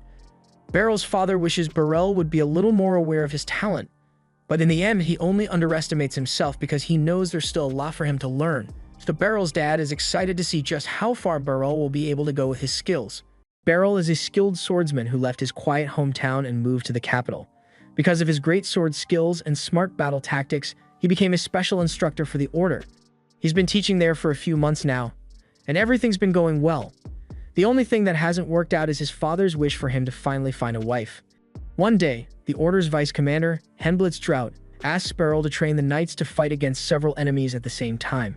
Beryl notices that all of their training is focused on one-on-one battles, so he decides to teach them a 1-against-2 combat exercise instead. He explains that he'll need another person to help with the demonstration. Kuryuni, one of the Order's knights and also Beryl's former student, quickly offers to join him. However, Alucia steps forward and insists that she be a better choice. Feeling caught in an awkward situation, Beryl tells her that the commander needs to stay back and keep an eye on everyone, so she should sit this lesson out. Although Alucia agrees, it's easy to see that she feels disappointed. Beryl gathers everyone's attention and begins explaining the importance of positioning during a fight. He tells them that if two enemies stand in a straight line, the one in front blocks the one behind, making it much harder for both of them to attack at the same time. Before he can continue, Lucy suddenly interrupts by launching several fireballs straight at him. Beryl calmly dodges every attack and knocks the fireballs away without much effort. Lucy then says she wants to test a new sleeping spell she's created on him. Beryl quickly refuses and tells her not to use an old man like him as her test subject. Lucy laughs, calls him boring, and then tells Alucia that she needs to talk with her right away. After Lucy pulls Alucia away from the training area, Beryl watches them leave and quietly wonders what that strange conversation was all about. Later that evening, after finishing dinner, Beryl tells Miwi that he'll change the bed sheets before they go to sleep. Miwi replies that she'll take care of washing the dishes instead. Beryl also reminds her not to forget to fold her school uniform before bed, and Miwi happily agrees to do it. Just then, Lucy walks into the house without even bothering to knock on the door. Beryl immediately asks if she's simply bored and looking for something to do. Lucy shakes her head and explains that she only stopped by earlier while running another errand, but this time she's come because she wants to discuss something important with him. A few moments later, Ficelle enters the house and politely greets Beryl. Seeing her there catches Beryl completely by surprise. Lucy reminds Beryl that he was the one who suggested letting Ficelle become a teacher at the Magic Academy. Beryl nods and says he remembers that conversation very clearly. Ficelle is now in charge of teaching the Magic Sword class, a brand new course that was introduced that year. Beryl praises her by saying that both her swordsmanship and magical ability are among the very best. However, Lucy suddenly reveals that even though Ficelle's extremely talented, she's actually terrible at teaching students. Hearing that leaves Beryl completely shocked. At that moment, Miwi joins the conversation and says that she enjoys Ficelle's classes because she's one of her students. Lucy then explains that Miwi chose the Magic Sword course because she admired Beryl's incredible sword skills. Hearing that makes Miwi blush with embarrassment, and she asks Lucy why she had to reveal something so personal. But Beryl's even more surprised by Miwi's reaction, since seeing her get embarrassed is something that almost never happens. Beryl asks Lucy what she wanted to talk about, and she tells him it's about teaching the school's sword magic course. She explains that she only wants him to teach sword fighting since he can't use magic, while also helping Ficelle become a better teacher. She also says she already asked Alucia for permission, and Alucia agreed as long as Beryl only teaches once a week. Beryl finally realizes that's why Lucy visited the Order's headquarters earlier. Lucy even offers him excellent pay if he accepts because of his reputation as a skilled instructor. After all, he's the one who taught the commander of the knights how to use a sword. Lucy asks if anyone has a problem with the idea, but Miwi says she doesn't mind either way. Beryl decides that before giving his answer, he wants to visit the school and see how the students behave. Later, Beryl meets with Henblitz, Alucia, and Kurani to discuss the offer to teach at the magic school. Alucia tells him that the Order has no problem with him taking the job, which is why she gave Lucy permission earlier. Even so, Beryl says he still wants to see the school for himself before making a final decision. They tell him to visit the academy that afternoon, and he agrees to go and have a look. Alucia believes accepting the job would be good because it would improve Beryl's reputation even more. Henblitz adds that students who can master both magic and sword fighting under Beryl's guidance could become valuable people for the nation in the future. Beryl feels Henblitz is exaggerating a little and says he still hasn't decided whether he'll accept the position. For now, he simply wants to watch the students and see how they respond. When Beryl arrives at the academy, he asks Ficelle how many students have signed up for the sword magic course. Ficelle tells him there are only 5 students at the moment, but she's sure the class will become much more popular now that he's there.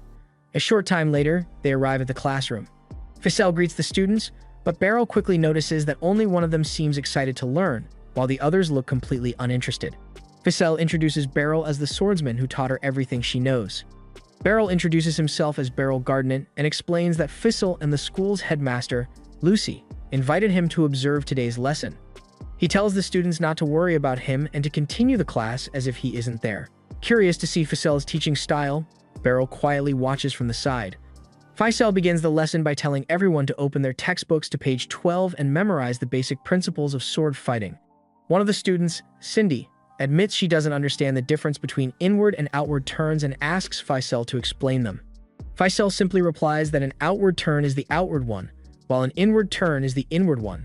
Her explanation only leaves the entire class looking even more confused. Thinking practical training is easier than explaining it, Ficelle tells everyone to pick up their wooden swords and swing them 1,000 times. Beryl immediately steps in and asks if 1,000 swings isn't a little excessive. Ficelle calmly explains that if they swing once every second, it will only take about 1,000 seconds, which is less than 20 minutes, and she used to train that way herself. At that moment, Beryl finally understands exactly what Lucy was talking about. Unlike the others, Cindy is full of enthusiasm and says she has no problem doing it. However, after she starts swinging her sword without any real technique, she quickly realizes the exercise is much harder than she expected. Before the lesson continues, Beryl asks each student to introduce themselves.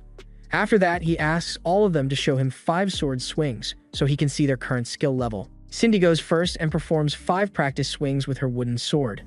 As Beryl watches, He quickly notices a few problems with her form and corrects them. The moment she tries again, she can immediately feel how much smoother and stronger her swings have become. Seeing that, Lumit asks if Beryl can help him too. Beryl tells him to show his current stance and take a swing. After making a few simple adjustments to his posture, Lumite is surprised by how much better it feels. One by one, every student takes their turn, and Beryl helps each of them improve their technique. Watching him teach so naturally, Ficelle praises him for being an excellent instructor. Beryl simply tells her that teaching sword fighting is more than showing techniques, and she needs to think more carefully about what it truly means to teach. After the lesson, Beryl tells the students to take a short break and relax for a while. Taking the opportunity, Cindy asks him if he's really as strong as everyone says. Before Beryl can answer, Faisal speaks up and says he's incredibly strong, even stronger than she is. The students aren't fully convinced and ask for proof instead of just taking her word for it. Beryl thinks that's a reasonable request. From their point of view, he's just an older stranger who suddenly appeared and expects to teach them. To settle the matter, Beryl asks Ficelle if she'd be willing to spar with him. She happily agrees and tells him the training grounds should be empty around that time. When they arrive at the training grounds, Beryl asks Ficelle if they can begin the match without using magic. She agrees without hesitation. Ficelle makes the first move by charging forward with a fast thrust aimed at Beryl's chest, but he calmly blocks it. She immediately follows with a steady series of attacks, yet Beryl deflects every single strike. Spotting a small opening, Beryl moves into counterattack, but Ficelle reacts quickly and dodges before his blade can reach her. Beryl compliments her quick footwork, and she thanks him with a smile. Deciding it's time to get serious, Ficelle says she'll start using magic. Beryl tells her to go ahead without holding back. Ficelle channels magic into her sword and releases a sharp air slash toward Beryl, but he dodges it with ease. She instantly closes the distance and continues attacking, forcing Beryl to defend himself. Although he manages to push her back, she immediately fires another air slash at him. This time, Beryl blocks the attack instead of dodging it. He quickly realizes this fight won't be easy because every time he focuses on her magic, she can rush in and attack up close. Beryl already knew defeating Ficelle wouldn't be simple, but losing in front of Miwi would make things even worse. Miwi only became interested in sword fighting because she admired watching him fight, and he doesn't want to disappoint her now. Determined to win, Beryl decides to give the battle everything he's got. Ficelle launches 2 air slashes at the same time. Beryl dodges one and blocks the other, but before she can charge forward again, he suddenly throws his sword straight at her. The unexpected move catches Ficelle completely off guard for a split second. Using that brief opening, Beryl rushes in and sweeps her leg, knocking her to the ground and ending the match. Ficelle admits defeat, and Beryl reaches down to help her back to her feet. He praises sword magic as an incredible fighting style because it allows someone to attack both from a distance and up close. Ficelle says she still has a lot to learn, but she's happy she had the chance to fight Beryl again. The students are amazed by everything they just witnessed, although some of them wonder if throwing his sword was really fair. Ficelle uses the moment to teach them an important lesson, explaining that in a real battle, use every advantage you have. What truly matters isn't how you fight, but whether you win or lose. The students excitedly beg Beryl to teach them even more. Beryl smiles and tells them to keep practicing their sword swings for now. As he watches them train, he realizes that he genuinely enjoys teaching these kids. At the same time, he feels that Ficelle also has a lot to learn about what it truly means to be a teacher. Later, Beryl asks Miwi if she'd be okay with him accepting the job of teaching the sword magic course. Miwi tells him she honestly doesn't mind either way. Beryl says he's asking because she seemed a little unhappy during class earlier. Miwi explains that she isn't upset about him teaching. She just feels embarrassed because if Beryl is going to watch her train, she'd rather he wait until she's improved a little more. She admits that she's worried she'll never become as strong as either Beryl or Ficelle, no matter how hard she tries. Beryl reassures her that she will become stronger. He tells her it won't happen overnight, but if she keeps training and never gives up, she'll eventually develop her own strength. It won't be exactly like his or Ficelle's, but it will be something that's completely her own. Miwi asks if he truly believes that, and Beryl confidently tells her he does. He adds that he's sure Ficelle will also grow into a much better teacher than she is now. Miwi then asks if that means Beryl himself won't become any stronger. Beryl laughs and says he's already reached his limit. Miwi quickly tells him that's just an excuse because he's getting older. The comment catches Beryl completely off guard, making him choke on his drink. After that, Miwi excuses herself, saying she has homework to finish and asks Beryl to wash the dishes for her. Meanwhile, Lucy hears that Ficelle lost her sparring match against Beryl, even though her magic sword should have given her the advantage. Curious about the outcome, Lucy asks Ficelle whether she thinks Beryl will accept the teaching position at the Magic Academy. Ficelle says she believes he will because he truly enjoys teaching and has a natural talent for it. Lucy nods and tells Ficelle that if she wants to reach even greater heights herself, then she also needs to improve her teaching skills just as much as her swordsmanship. At the Magic Institute, Ficelle's students are exhausted from running laps around the field. The students ask Ficelle whether she used to run as much when Beryl was her mentor, and she agrees. She says they haven't run enough and that they should run 50 more laps this time. Beryl and the students are shocked by what she said. Beryl tells her that the students can't run that much and that she should reduce the number of laps. Beryl thinks teaching someone how to teach is very tricky. He tells the students that being able to run is a good thing because it builds stamina and core strength. Cindy helps Miwi with a handkerchief, and she shyly accepts it from her. But Beryl notices that she still isn't getting along with her very well yet, and he thinks it's going to be tricky for her too. After classes for the day have ended, Ficelle goes to meet Beryl and tells him he did a good job teaching the students. Beryl tells her she also did well and asks her how today's class went. Ficelle tells him that the running drills took her back to the time when he was still training her, but that wasn't the answer Beryl was looking for. He asks her whether she has started to get the hang of teaching, and Ficelle replies that she hasn't. Beryl tells Ficelle that being able to use swordsmanship and magic together is impressive, but Ficelle explains to Beryl that with magic, the longer the range, the harder it is to expand and control it.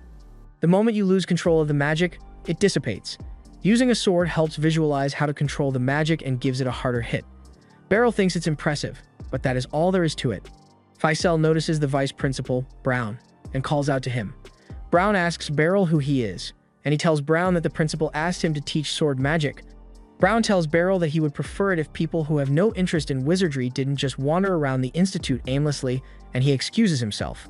Brown tells himself that wizardry doesn't need the interference of swordsmanship at the Magic Institute. Ficelle explains to Beryl that Brown is a magic-first advocate. He doesn't think highly of sword magic. When he was younger, he and Lucy were known as the two pillars of the magic core. But now he just focuses on research, and Beryl thinks it makes sense since one person cannot stay on the front lines forever. At the restaurant, Alucia is drinking when she asks for a refill. Shurina tells her it's just one less day of the week that she gets to see Beryl, so what's wrong with her? Alucia tells her she wouldn't understand. Serena asks whether, in the state she's in, she can handle the other matter, and Alucia tells her that she doesn't need her concern. Shurina gets annoyed and asks her what role Beryl will be playing in all of it. She asks whether Alucia is just going to abuse her power and put him wherever it suits her. Alucia explains that as the commander of the Order, she can handle everything regarding Beryl both fairly and openly. She does not need to explain things to outsiders, and she certainly wouldn't reveal anything to someone as rude and ill-mannered as Shurina. Shurina tells her that she is doing this for Beryl's sake, and Alucia says she is also doing it for Beryl's sake, but before things get too heated. The server breaks the tension by telling them their refills have arrived, and they decide to go back to drinking. Alucia tells Shurina that their intentions are the same, to support Beryl, and Shurina agrees with her, so she tells Alucia that if anything comes up, she will help her, because she has to repay the debt she owes Beryl, and Alucia feels the same way. After all, she owes everything she is to him. Back at the Magic Institute, Ficelle has just ended her lessons with the students, and Beryl is wondering where he is going to get lunch before he sees Kinnera. In the dining hall, Miwi is sitting by herself when Cindy sits beside her. Miwi feels a bit happy that Cindy sat down with her. Cindy asks whether the food Miwi got is going to be enough for her since they need a lot of energy for the type of practice Ficelle gives them, and Miwi says it's enough for her. As Miwi is about to take a bite, a crumb falls on her skirt, and Cindy blames herself for talking so much. She tells Miwi she has a spare skirt in her dorm room, but she isn't sure whether it will fit her. Miwi tries to tell her it's okay, but Cindy tells her that the stain is mostly gone and barely visible, so she should be okay for now and can wash it when she gets home. Miwi manages to say okay. At a restaurant, Kinnera orders ravioli with tomato sauce, and Beryl gets the same. Kinnera is grateful to Beryl for joining her, and Beryl tells her not to worry. Beryl is not used to fancy places like this and feels kind of out of place. Kinnera tells him to relax a bit and that the place isn't that formal. She asks Beryl how the classes are going, and he tells her he is managing to get by, though he still doesn't understand magic at all. Kinnera realizes that Miwi is taking the sword magic course too, and Beryl agrees. Beryl asks Kinnera how Miwi is doing in her other classes. Kinnera tells him that she is doing her very best even though she still seems unsure about interacting with others, but it is clear that she is working on it. Beryl is relieved that she is at least working on her social anxiety. Kinnera tells Beryl that her class is mostly lecture-based, but Miwi works very hard in it too. Beryl is curious and asks Kinera what she teaches, and she replies that she specializes in defensive magic. She asks whether he would like to see a demonstration since it is easier to understand by seeing it than by explaining it. Kinera asks Beryl to give her his hand, but Beryl thinks it will be weird for an old guy like him to hold a young woman's hand in public. Kinera tells him to go ahead, and Beryl thinks that since he is the one who asked, he can't exactly back out now, so he gives her his hand. Kinera asks him to squeeze her hand a bit harder, and Beryl does, but notices a strange sensation when squeezing it. It feels elastic and tough, not just hard. Kinera tells him that right now she is just enveloping only her palm in a film of magical energy. She explains that defensive magic can be extended over a wider area depending on the user's skill and the situation, and she asks for his opinion on defensive magic, so Beryl tells her that it was impressive. Back at the dining hall, Nessia asks everyone how they did on the basic magic test. Cindy tells everyone that she is not good at written tests. Lumite thinks he did well, and Frida feels like it went very well, but then Nessia proposes making a bet to see who comes out on top. Lumite reminds Nessia that betting isn't allowed, and Nessia tells him he was just joking. Freda says that she won't take part in any bet, but she is confident that training the body seems to sharpen the mind.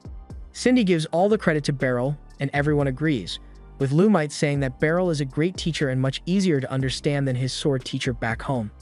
Cindy asks Miwi whether she knows Beryl personally, and Miwi asks why. Cindy explains that she just had a feeling she did. Miwi shyly says that she knows Beryl, and Frida asks how she knows him. Miwi is too shy and doesn't know how to put it. Cindy stands up and announces that she has something important to tell them. It is her birthday that weekend. Lumit asks whether, since her home is nearby, she will be going back. Cindy tells him, unfortunately not because everyone is busy with work. Miwi pulls on Cindy's jacket and apologizes for putting her out like that. Cindy also apologizes for doing the same. Miwi asks whether she can borrow the handkerchief from earlier. Kinera tells Beryl that she has high hopes for him, and Beryl is confused. She explains to him that sword magic is a new field of study and has a great deal of potential. She tells Beryl that she has to get going now, and Beryl thinks that she shouldn't expect too much from a magic novice like himself. Beryl goes to the Sphene Bell and meets with Ebroy. Ebroy asks whether Mewi liked the clothes because he isn't really sure what young people like these days. Beryl thanks him for them, and Ebroy is also thankful because it was thanks to Beryl that he became a bishop in the church, and he would like to keep in contact with him in the future. Ebroy decides that since Beryl is here, they should have a chat over some tea, and he tells him what happened to Bishop Revios. After the trial, Revios met an untimely death because what he did was the ultimate taboo for both the royalists and the papists. Even after all of that, it is not as if the state or religion changed much. At most, there was a reorganization of the Holy Order, and Beryl is surprised to hear about the Holy Order. Ebroy asks whether that interests Beryl, and he replies that it does because he served with them as part of the delegation's guard detail. Ebroy explains that several high-ranking officers were replaced. The Order is cleaning house, and they may have a big assignment coming up soon. Beryl asks what he means by a big assignment, but Ebroy can't answer because he has to get going to afternoon prayers. Ebroy asks whether Beryl would like to join him, and Beryl declines. Back at the house, Beryl has finished cooking dinner when Miwi is washing the handkerchief she borrowed from Cindy. She tells Beryl that she is busy at the moment, and Beryl wonders whether she is washing something. Beryl tells her to take a break and continue after dinner, but Miwi tells him that she will eat later. Everyone gathers together to celebrate Cindy's birthday, and they all wish her a happy birthday. Cindy is grateful to all of them and is happy that everyone came. She even gets presents. Cindy tells everyone to start eating, and they all take a bite of the feast. Cindy feels like having friends is the best. Beryl wonders whether maybe he shouldn't have come because he doesn't belong there. Everyone is chatting when Miwi speaks up and calls out to Cindy. Cindy asks Miwi what's wrong and tells her she should eat. Miwi works up the courage to give Cindy back her handkerchief. Beryl realizes that it was that handkerchief she was washing the other day. Miwi wishes Cindy a happy birthday, and Cindy hugs Miwi and thanks her. Nezia asks whether Miwi said something nice and jokes that at this rate, the sky might fall tomorrow. Miwi gets angry and smacks Nezia on the head. Nezia asks what the smack was for, and Lumite tells him that he deserved it. Beryl changes his mind and is glad he came to Cindy's party. Cindy tells everyone that if more students join their course, they can have an even bigger birthday party next year. Nezia asks whether there is even a chance that more students will join, and Lumite says that at this rate the course might be cancelled because there are not enough students. Beryl agrees that it is true, and Ficelle says that Beryl's dojo had more students, but her course isn't growing. Beryl thinks it is because not many people left the dojo, and he asks Faisal why she didn't leave, and she answers that it was because she enjoyed swinging a sword. But she doesn't think that was the only reason. It was also because Beryl praised her, and it made her happy. So she worked even harder. Faisal realizes that she hasn't praised her students at all, and Beryl tells her that he is expecting great things from her as a teacher. They are interrupted by the sound of a scream coming from the school. Beryl decides to go and take a look and tells all of the students to stay there. As they reach the school, they see some teachers carrying an injured person. They explain that they were attacked and can't use magic. Faisal tries to create a fire spell, but it cuts off. Faisal senses something coming, and Beryl tells them to get back. A shadow wolf-like creature bursts out of the door, and Beryl wonders what it is. The wolf suddenly lunges at Beryl, and he cuts it down, though he is surprised to see that there is no resistance. Several wolves jump out of the building, but Faisal still can't use her magic, so she has to rely only on her swordsmanship. Faisal and Beryl manage to cut down some wolves, but one of them bites Beryl's arm. The rest of the wolves charge at the teachers, but Kynara manages to put up a barrier just in time to deflect the werewolves. Beryl asks whether she is okay, and she replies yes, but tells him that something near the building is canceling out her magic. She guesses that those shadow wolves have something to do with it. The teachers can't believe that something like this is happening while the principal is away, and ask what they are going to do. Kynara tells two of the teachers to protect the students in the dormitory, while one stays with her to stop the monsters from getting in. Beryl and Faisal will go into the school to find out what is causing it all, and Beryl thinks he doesn't have a choice since he and Faisal are the only ones strong enough to fight in there. They are in the building patrolling the area when 4 wolves fly towards them, and Beryl cuts them down. They start killing a lot of wolves as they move, and Beryl notices that they are coming from all directions.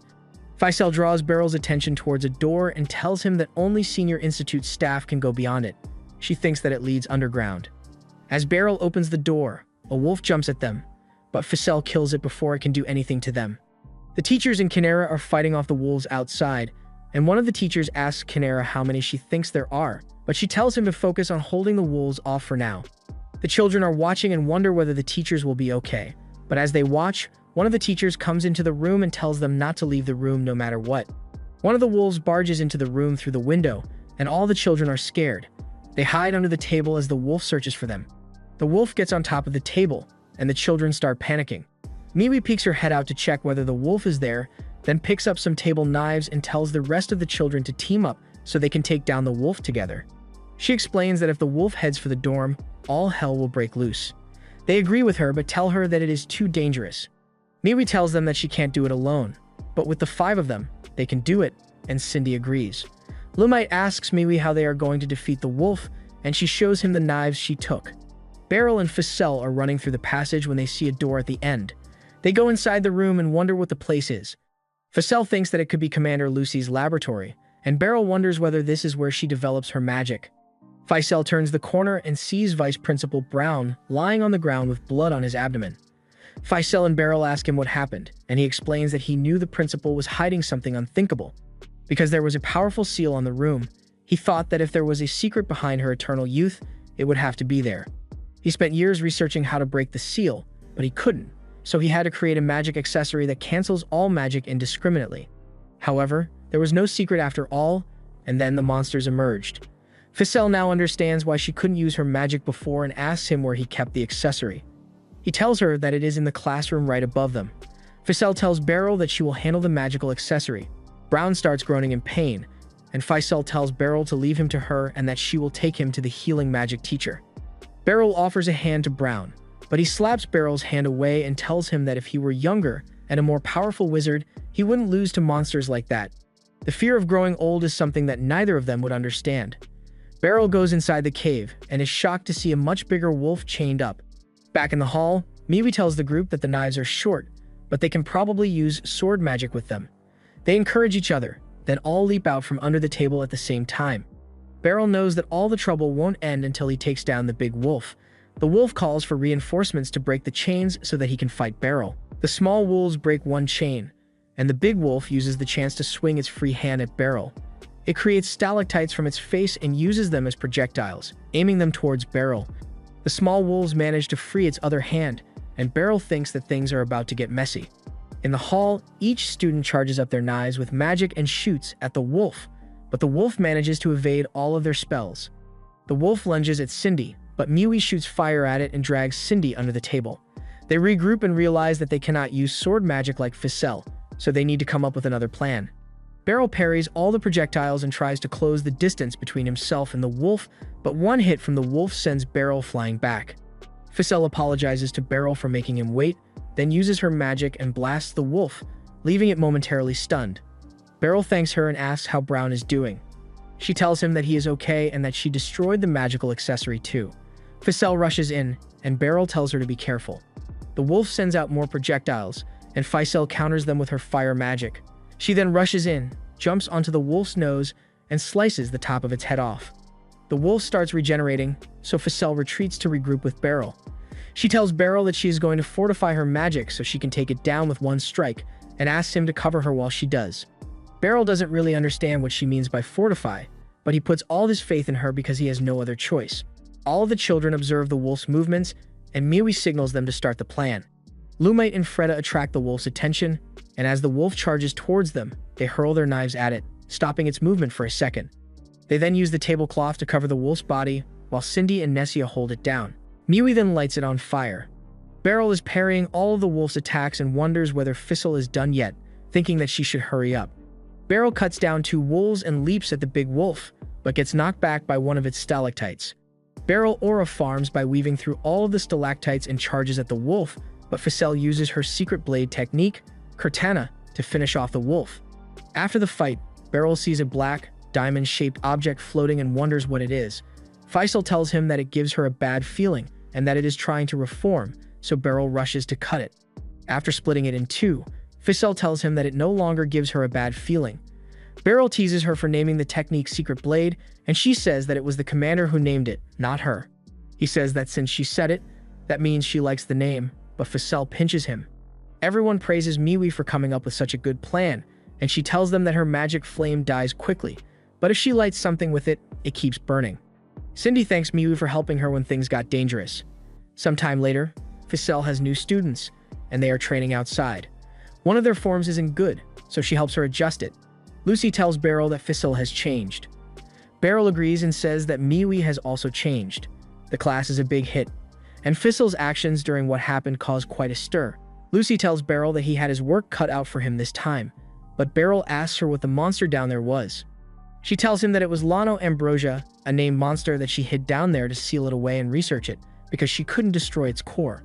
But Beryl shows her that he split its core in 2. Beryl asks about Brown, and she tells him that he is recovering, but he can't be let off freely. Thinking he could surpass her by discovering the secret of eternal youth is what caused that upstart to act this way. What matters is striving to improve through mutual effort and sincerity. Brown used to do that, which is why he stood beside Lucy as one of the pillars of the magic core. Beryl is at headquarters with Henblitz, and Henblitz asks whether his temporary teaching position at the Magic Institute is on hold. Beryl says yes, and since it's currently summer break, he'll be focusing on his duties with the Order for a while. Henblitz tells him that he already instructed the knights to take breaks whenever needed and to stay hydrated because passing out during training won't help anyone. Just then, Alucia walks into the room and tells Beryl that a letter addressed to him arrived at headquarters, so she decided to bring it over personally. Beryl takes the letter from her and notices that it was sent by his father. After reading it, he says that it's that time of the year again and asks Alucia if it's alright for him to take some time off. She agrees but asks why, so Beryl explains that his father wants him to come back home and lend a hand for a while. Alucia simply says that it really is that time of the year, and Beryl agrees, but Henblitz is completely confused and asks them what they mean. Beryl explains that every year, a herd of saber boars appears near his village, and it has become an annual event to deal with them before they reach the village. He adds that they taste great, and everyone usually has a feast after the hunt is over. Henblitz asks whether the villagers investigate the herd's size and location before requesting knights or adventurers to subjugate the monsters, but Beryl says that would take too long, so it's much faster if they just handle it themselves. Henblitz can't believe they're talking about dealing with an entire herd of monsters on their own, but Alucia tells him that's simply the kind of place Beeden is. Henblitz asks whether they really have the strength to deal with monsters without outside help, and Beryl tells him they have plenty of students at the dojo, and above all else, his father is there. Later on, Beryl tells Miwi that he'll be going back home, and since his father mentioned her in his last letter, he also asked if she'd like to come along.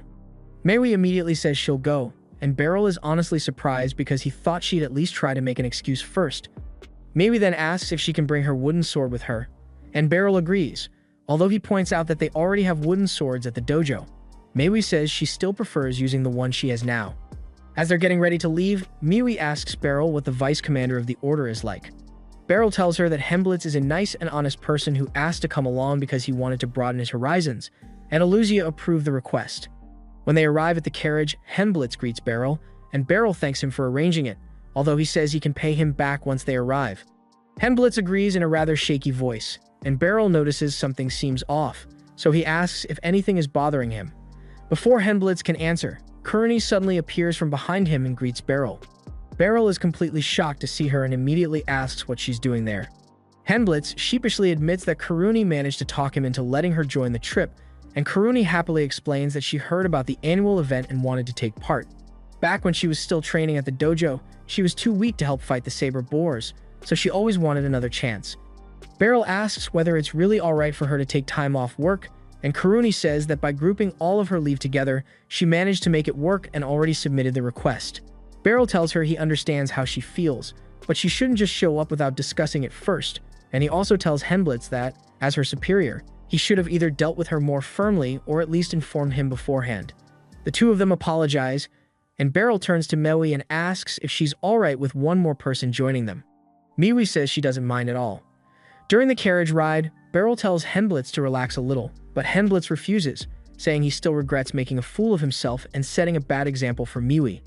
Miwi bluntly tells him to stop because just watching him is making her tired. Kurani then offers Miwi an apple and a scone.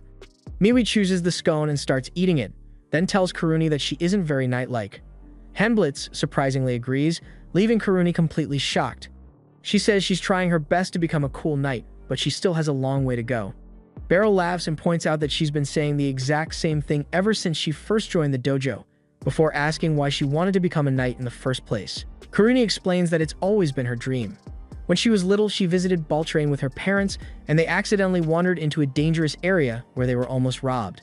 Fortunately, a group of patrolling knights rescued them, and before they left, one of the knights even gave her some sweets. Ever since then, she dreamed of becoming a cool knight just like them, so she could help people too. Later, the group stops to take a break, and Kurani offers to prepare the tea, but Hemblitz says he'll handle it instead. Beryl tries the tea afterwards and comments that it's incredibly good. Hemblitz explains that he experimented with several different brewing methods before deciding this one produced the best results. Beryl then asks Hemblitz why he joined the order. Hemblitz explains that his father was a civil servant, and watching him dedicate himself to the nation inspired him to do the same. Kurani points out that being a knight isn't exactly the same thing, and Hemblitz says she's right because his original plan was actually to become a civil servant. He studied so intensely that his health began to deteriorate, so his parents made him take up swordsmanship as part of his rehabilitation instead, and it turned out to suit him much better. Sometimes he still imagines what life would have been like as a civil servant, but looking back, he admits he probably wasn't suited for it anyway. Kurani says she can't even imagine herself becoming a cool knight, but Miwi tells her that simply having the dream and actually becoming a knight is already impressive. Kurani smiles and thanks her. As evening approaches, Hemblitz comments that they managed to arrive before nightfall, and Beryl is thankful that nothing happened during the journey. Miwi says it's her first time leaving Baltrain, and she remarks that everything is so spread out and even smells different. Just then, Beryl's father comes outside to greet them, saying they must have had a long journey. He introduces himself as Mordia Gardner and introduces his wife, Fren. Kurani introduces herself as well, and Mordia immediately asks whether she used to be one of their students. Kurani happily confirms that she was. Mordia then asks whether Miwi is the girl Beryl mentioned in his letter, and warmly tells her to make herself at home. A moment later, he suddenly turns to Kurani and asks if she's Beryl's future wife. Beryl immediately tells Kurani not to pay attention to what his father is saying, but Mordia innocently asks if she really isn't. Beryl firmly says she isn't, and Mordia sighs, saying that even after moving to the city, Beryl still doesn't have any romantic stories to tell, so he got his hopes up for nothing. Meanwhile, Beryl is still hung up on the fact that his father just called his own student his potential wife. Before the conversation can continue, Fren calls everyone inside and tells them to eat while the food is still hot. During dinner, Morda points out that even one of Beryl's former students already has a wife and child, yet his own son is still single. Hemblitz suddenly blurts out Randrid's name, and Beryl asks whether he knows him. Hemblitz says not personally, but he knows Randrid by reputation as an extremely skilled adventurer who nearly reached ocean rank. Randrid politely greets Henblitz and says it's an honor to meet the famous vice commander of the Rose Knights. Not long afterwards, Mordia suddenly tells Miwi to call him Grandpa. Both Beryl and Miwi freeze in shock, and Mordia explains that since Beryl still hasn't given him any grandchildren to spoil, he'd almost given up on his dream of hearing someone call him Grandpa. Beryl quickly tells him not to confuse Miwi with his strange jokes. Randrid then asks Beryl what the plan is, and Beryl says they'll head to the dojo first before trying to recruit some capable students later. The following day, everyone heads to the dojo, where Henblitz introduces himself to the students.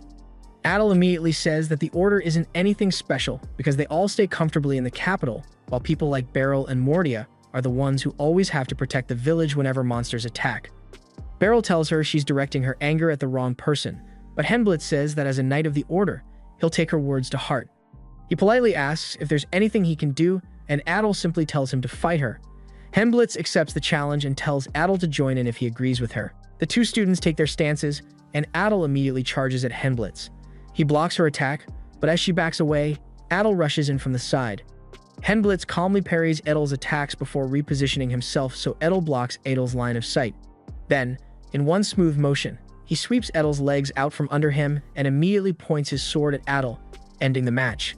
Afterwards, Henblitz tells Beryl that his lesson about fighting multiple opponents was incredibly helpful. Adel walks over and apologizes for being rude earlier, but Henblitz tells her there's no need to apologize and simply encourages her to work harder, although he explains it in such an advanced way that it goes completely over the students' heads. Henblitz then asks whether the dojo is currently focusing on forms, and Beryl explains that they practice 5 offensive forms and 8 defensive ones. Henblitz comments that Beryl is especially good at linking the forms together, but Beryl says his father is still better than him. Later, Henblitz and Beryl go to meet Mordia. Mordia casually tells Beryl to go buy some booze, and the moment Beryl leaves, Henblitz takes the opportunity to tell Mordia that Beryl genuinely believes he could never beat him. Henblitz admits that even someone like himself, who isn't anywhere near Beryl's level, finds that hard to believe. Mordia simply smiles and says Beryl has always lacked confidence. He admits it's true that Beryl has never defeated him, then offers to spar with Henblitz so he can understand for himself. They all sit at the table to discuss a plan for hunting the saber boars, and Beryl says that if they don't wipe them out, it will keep happening. If they go too far in, they will end up near the border of the Salura Zaruk Empire, but Beryl tells Henblitz that they are always careful not to stir up trouble with them. Karuni asks Beryl whether they will be taking any students there, and Beryl tells her that they will not take anyone into the mountains, but there are a few who could help defend the village. Randrid tells them to pack camping gear just in case because they have a lot of ground to cover, but Henblitz is a bit worried and asks Randrid whether camping would be safe. Randrid tells him that they should be safe with the group they have. Henblitz tells them that if the weather changes, then the danger would increase significantly, but Beryl tells him that the weather is going to be clear for the next 2 days. Henblitz asks Beryl how he can be so sure that it won't rain, and Beryl tells him that his mother said so. Everyone else agrees that it will not rain because Beryl's mother said so. They have started their journey when Henblitz is surprised that it didn't rain either, but Beryl tells him that his mother has never been wrong about the weather. She says that she can tell by feel, and then her eyes and nose back it up. Randrid warns the group to be careful because there is a cliff in front of them, but Henblitz asks him how he knows that there is a cliff in front of them if he doesn't know the terrain very well. Randrid tells him that he can tell by the way the trees grow. Beryl says that if Randrid is the one making the decisions in the mountains, then nothing can go wrong. Randrid is surprised that Beryl has managed to walk so far without even breaking a sweat, and he praises the knights for being impressive. Beryl thinks that running out of breath in the same place that he grew up in would be embarrassing. Randrid stops the group and tells them that he can see a boar ahead of them, and Karuni says that it is her first time seeing a saber boar. It looks like it got separated from the herd because they aren't usually solitary creatures. Henblitz says that if they leave it alone, then it will go back to the herd, but Beryl says that following a wild monster around isn't practical. Beryl tells Karuni to go and fight it, and Randrid warns her that even though it is small and young, it is still stronger than a regular human. Karuni tries sneaking up on the saber boar, but she steps on a twig, alerting it. The boar charges at Karuni, but she meets it head-on and uses her sword to defend herself. Randrid says that normally a person would have dodged its charge and swung their sword from the side, but Karuni took the charge head-on. Karuni punches the boar back with all her strength and swings her sword at the hip of the boar. Beryl asks her why she met the boar head-on, and she tells him that she wanted to test how much stronger she has gotten. Beryl tells her that a swordsman dying because of a reckless mistake isn't honorable, so she shouldn't do it again, and Karuni apologizes. Randrid notices the boar's footprints and tells the group to follow them while they are still fresh. After walking for a while, they come across a tree that has been scratched by a saber boar, and they say that if they search around the area, they will find it sooner or later. Randrid says that walking around in the dark is dangerous, even for them, so they should camp there for the night. Randrid tastes the tea that Henblitz made and says that it is really good. Beryl tells Randrid that Henblitz is great at making tea, and Henblitz says that they are praising him too much. Karuni gulps down the tea and says that it tastes like victory to her because she finally took down a saber boar, and Beryl tells her that realizing how far she has come is important. Henblitz says that he would like to get better at reading the mountains too, and Beryl asks Henblitz whether it isn't just better if he leaves all of that to the hunters and adventurers. But Henblitz refuses and tells him that Adel was right and the Order should protect the people regardless of the time and place. Randrid apologizes to Henblitz for Adel's rudeness toward him, but Henblitz tells him that if they were stronger in quality and numbers, then she wouldn't have said that. Randrid says that as an instructor, he will make sure people know that a knight like Henblitz exists, and Beryl says that it's nice that all of them have a goal and the will to achieve it. Beryl is sure that he had won at some point, but along the line, he just accepted how things were. The next day, they continue their journey, and Henblitz tells Karuni that he understands she wants to take it back as a trophy, but if she has to, she should drop it. The group stops when they see a dead deer on the ground that has been eaten. Randrid says that it isn't decomposing yet, so it wasn't killed that long ago. A bush nearby starts shaking, and Randrid tells the group to prepare. A saber boar jumps out and charges at Randrid, but he parries the attack and swings his sword at its hip. Randrid thinks that it was part of the herd and not a stray, so Beryl says that the lair must be nearby. They find the lair, and Karuni asks whether they have to kill them because they are not doing anything, but Beryl tells her that they will eat everything around them, and then the herd will move on. Randrid says that they might not move deeper into the mountains, but if they pose a threat to the village, then they will have to hunt them.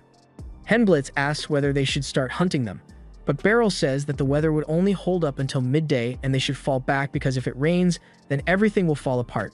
After going back home, Friend tells Beryl that there is a bucket of water outside and he should go and wash up before coming into the house. Mordia asks them how it went, and Beryl says that they found the lair, but it started raining, so they pulled out. Mordia tells him that he did well. Beryl says that they will go back on a clear day. Friend tells them that she is cooking dinner and they should wait a bit longer, but Mordia asks her to bring drinks for them while they wait. Henblitz thanks Mordia for the drink but tells him that they need to postpone the drinks for now. Henblitz tells Randrid that his swordsmanship is truly remarkable and that he would like to see the full range of his swordsmanship, and Mordia tells him to test it out now. Randrid tells Mordia that as his student, he will ensure that he does not disgrace him. Henblitz thanks Randrid for indulging his request, but Randrid tells him that he has no reason to refuse. They take their stances and Henblitz lunges at Randrid, but he counterattacks, and they return to their stances. Henblitz continues to barrage Randrid with swings, but Randrid blocks all of them in hopes of finding a chance to counterattack. Once he sees the opportunity, he gets Henblitz off balance and tries to deliver the finishing blow, but Henblitz grabs Randrid's jacket and pulls on it to steady himself before attacking Randrid. As things were getting intense, Friend tells them that dinner is ready and they should come and eat before it gets cold, and Henblitz tells Randrid that they should end things there for the day. The next day, Friend tells the group that it will be clear all day, and she gives them some bread because they will still be out there around lunchtime. Mordia tells Beryl that he will tell his men to bring back the boars that they hunt down, and Beryl tells Mordia that he is counting on him to bring down any boars that get past them. Before Beryl leaves, Miwi tells him to do his best. Adel tells them that she wanted to go into the mountains too, but Henblitz tells her that defense is important and he would appreciate her staying there. Adel agrees and tells him that she won't let a single one past her. Once they reach the boar's lair, they discuss their plan for taking them down. Once Beryl gives the signal, they will all ambush the boars to thin them out and handle the bigger ones as a group. Once Beryl throws the rock, they all rush down the hill and kill off the outer boars. All the remaining boars start charging at them, and they kill them one by one. The biggest boar charges at Beryl, and he decides to take it on by himself. Beryl swings his sword at the hip of the boar as it lunges at him and has a feeling that it isn't going to go down in one strike, so he repositions. As the boar charges at him again, he cuts its neck, slowing it down. Beryl enjoys the fight and decides to end the battle by delivering the finishing blow. Everyone praises Beryl for killing it, and Beryl becomes embarrassed. Back at the village, Mordia is training Mewi when Mewi asks him that if Beryl were to fight Henblitz and Randrid, who would win? Mordia tells him Beryl would win. Mewi then asks who would win between Beryl and Mordia, but before he can answer, Frenna walks in again to tell them that she made tea. Mordia laughs at the question and decides that it is time they settle who is really stronger. After the group comes back from the hunt, they ask Adel whether any boars attacked them, and she says that one did, but she scared it off, and it ran back into the mountains. Beryl thinks that he is getting old and is already past his peak, but he wonders why Mordia handed the dojo over to him. After the group gets back home, Miwi is surprised to see them carrying a huge saber boar horn, and Friend congratulates them and tells them to wash up before going inside. Beryl notices that Mordia is not in the house and asks Frenny where he is, but she says she does not know either. In the village, everyone is helping to get ready for the festival they hold every year after fighting off the saber boars. Miwi asks Beryl if that is the place where they hold the festival, and Beryl tells her it is really just people coming together to eat and drink, and things usually begin after dark. Fupil walks up to Beryl and tells him he had a very big haul this year, and Beryl asks him how his business has been going. Fupil tells Beryl he already has buyers lined up for the tusks and hides, and he plans to sell the tusks from the giant saber boar that Beryl took down to a noble. Fupil's son asks how much longer they have to wait, and Fupil apologizes, then tells Beryl he has to go and that they will catch up later. Hemblitz asks Beryl who Fupil was, and Beryl explains that he is a merchant who grew up with him in the village, and he buys the tusks and hides from the saber boars they hunt, which is the reason they can afford to buy drinks for the village. Beaton faces trouble every year during saber boar mating season, but hunting them gives the village something valuable in return. Randrid tells Henblitz that their dojo has existed for generations, and he hopes that Adel and the others can join them in the mountains one day, and Henblitz says he would like to come along too, to see how much they have grown.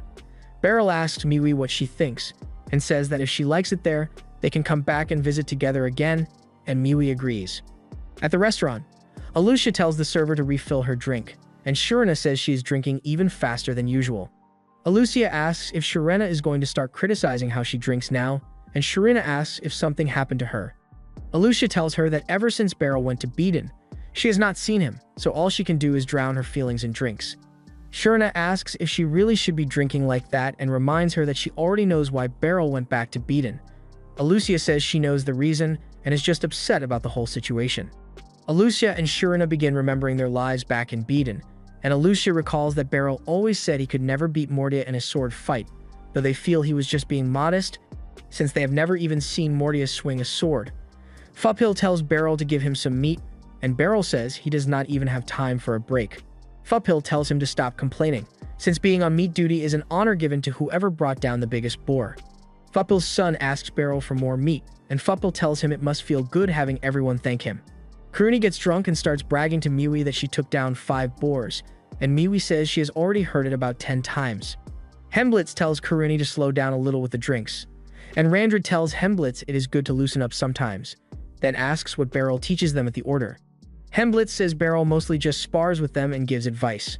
Adel gives Miwi a salad to help build her strength, and Adel gives her some bread. Adel looks at Beryl and says he is amazing, but next year it will be her turn to cook the meat. Adel asks Miwi if Beryl teaches her swordsmanship, and says that once Miwi is trained, she will take her on herself. Beryl thinks Adel is blunt, but she truly looks out for others and believes that Miwi getting close to her will be good for her. He looks at Randrid and Henblitz and guesses they are talking about swordsmanship, and hopes they gain something from it. He looks at Karuni and thinks she is just letting loose a bit, and as long as everyone is having fun, that is all that matters. Beryl is thinking back on the thrill he felt fighting the saber boar, realizing he never knew he had that feeling inside him, when Mordia calls him and tells him to follow. Beryl tells Mordia he did not see him the day before and was wondering what he had been doing, but Mordia tells him to let him do as he pleases. Beryl asks Mordia why he handed the dojo to him when Mordia is stronger, and Mordia asks what he thinks. Beryl says he does not know, which is why he is asking, since it makes no sense to retire and pass the position to someone weaker. Beryl asks if it was because Mordia was getting old, since he was over 40 when he stepped down as master and could still beat him, but at that age he was not going to get any stronger. Mordia tells him he never once believed he could not grow stronger. Beryl assumes they are heading home, but Mordia tells him they are going to the dojo instead. Mordia asks Beryl to spar with him, saying he wants to test his son and show him why he gave the dojo to him. Mordia takes his stance and charges at Beryl, but Beryl parries in time before Mordia can reach him. Mordia swings again, and Beryl steps back. Beryl asks if his back is alright, and Mordia tells him not to insult him, saying he is not so old that Beryl needs to worry about him, and that Beryl is simply scared to face him. Beryl knows Mordia is right, but if he backs down now, Everything he has worked for will mean nothing. They take their stances again, and Mordia charges at Beryl once more, but Beryl blocks him. Mordia tries to grab Beryl's clothes to pull him down, but Beryl knocks his hand away. Mordia keeps attacking again and again, with Beryl staying on the defensive, until Beryl barely dodges one attack and steps back, out of breath, while Mordia has not even broken a sweat.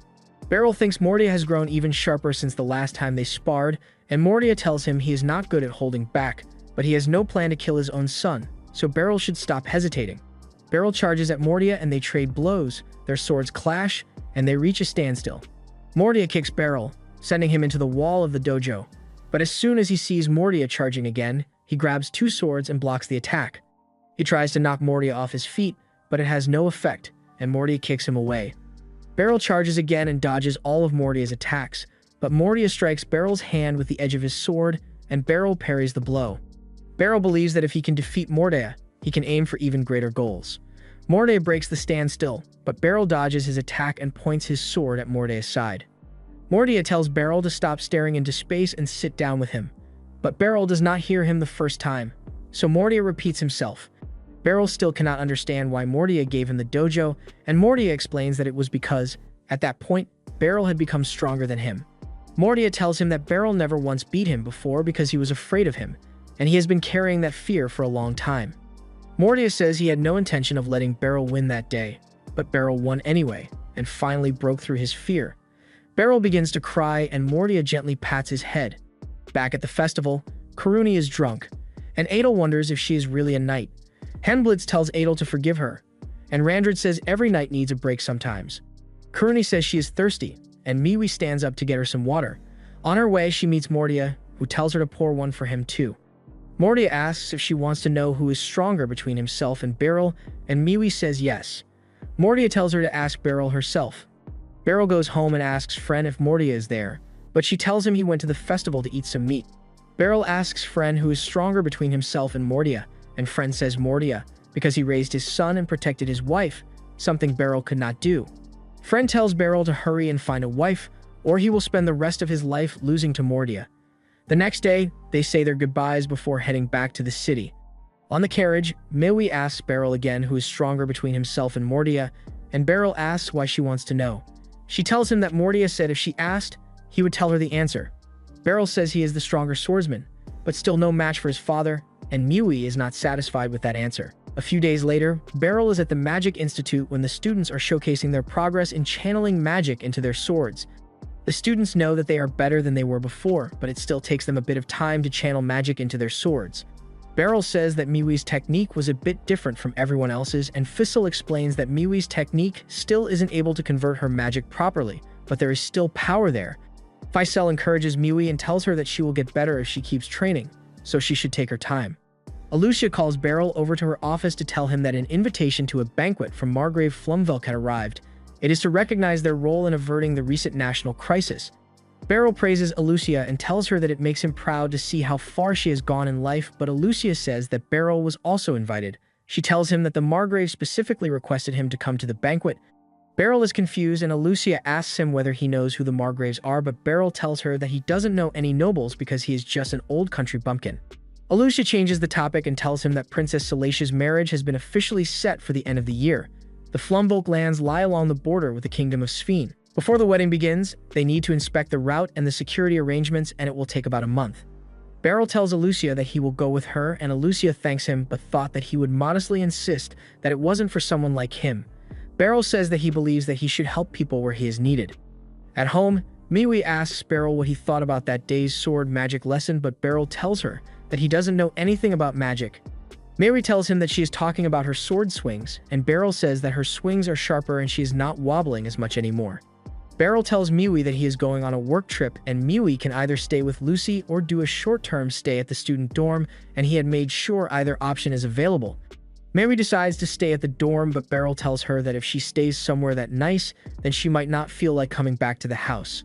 The next day, the commander of the Royal Guard tells Beryl and Alucia that he will be accompanying them. He tells them that once they enter Flumvelk lands, the Margrave's private forces will join the escort. Alucia tells Beryl that if he needs anything then he should ask Vesper or Fra, because they are both relatively young, extremely capable, and they are from a village on their route so they know the area well.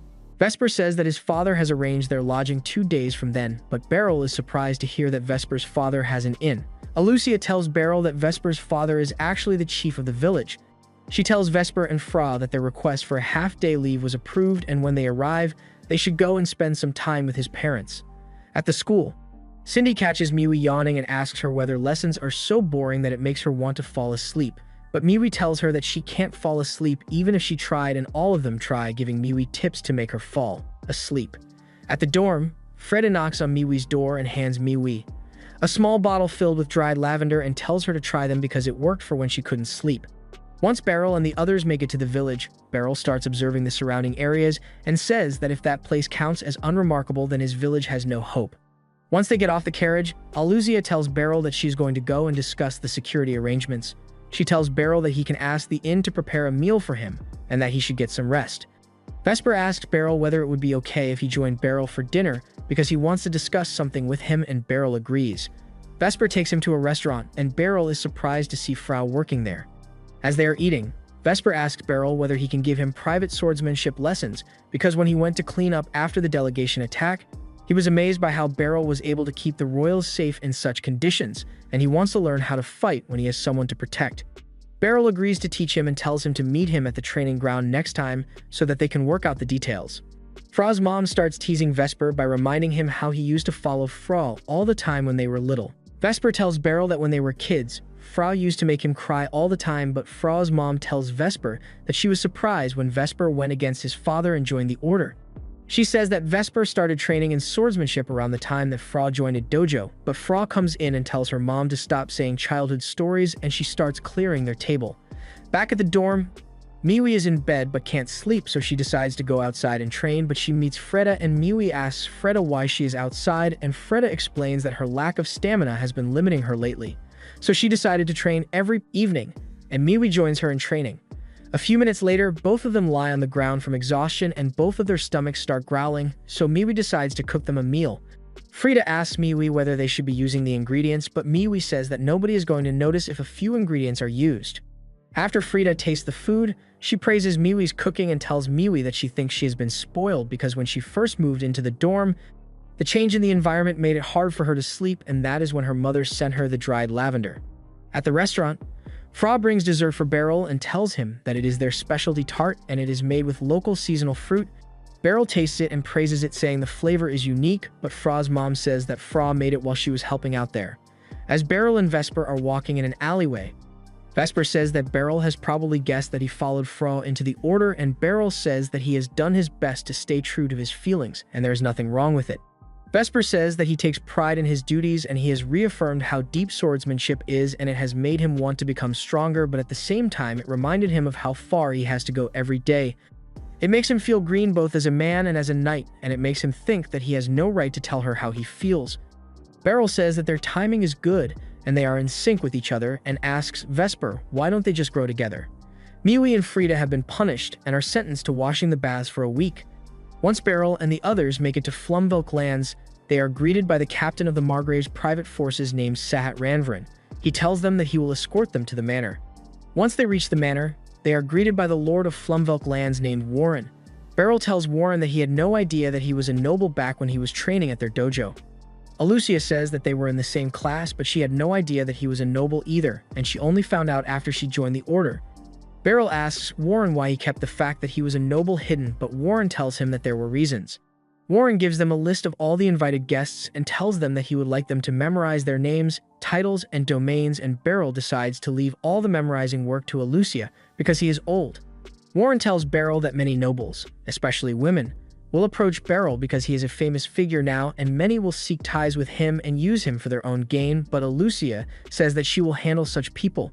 Warren refuses and says that she is there as a guest of honor and commander of the order, so they will assign her an escort from their side, and his father is the most suitable choice. Warren decides to leave his younger sister Shuste with Beryl because he thinks that she will be quite helpful. Warren tells them that they will be staying in the annex, and he will have someone show them around. Once they get inside, they are greeted by Shuste, and she tells Beryl that she has been looking forward to meeting him.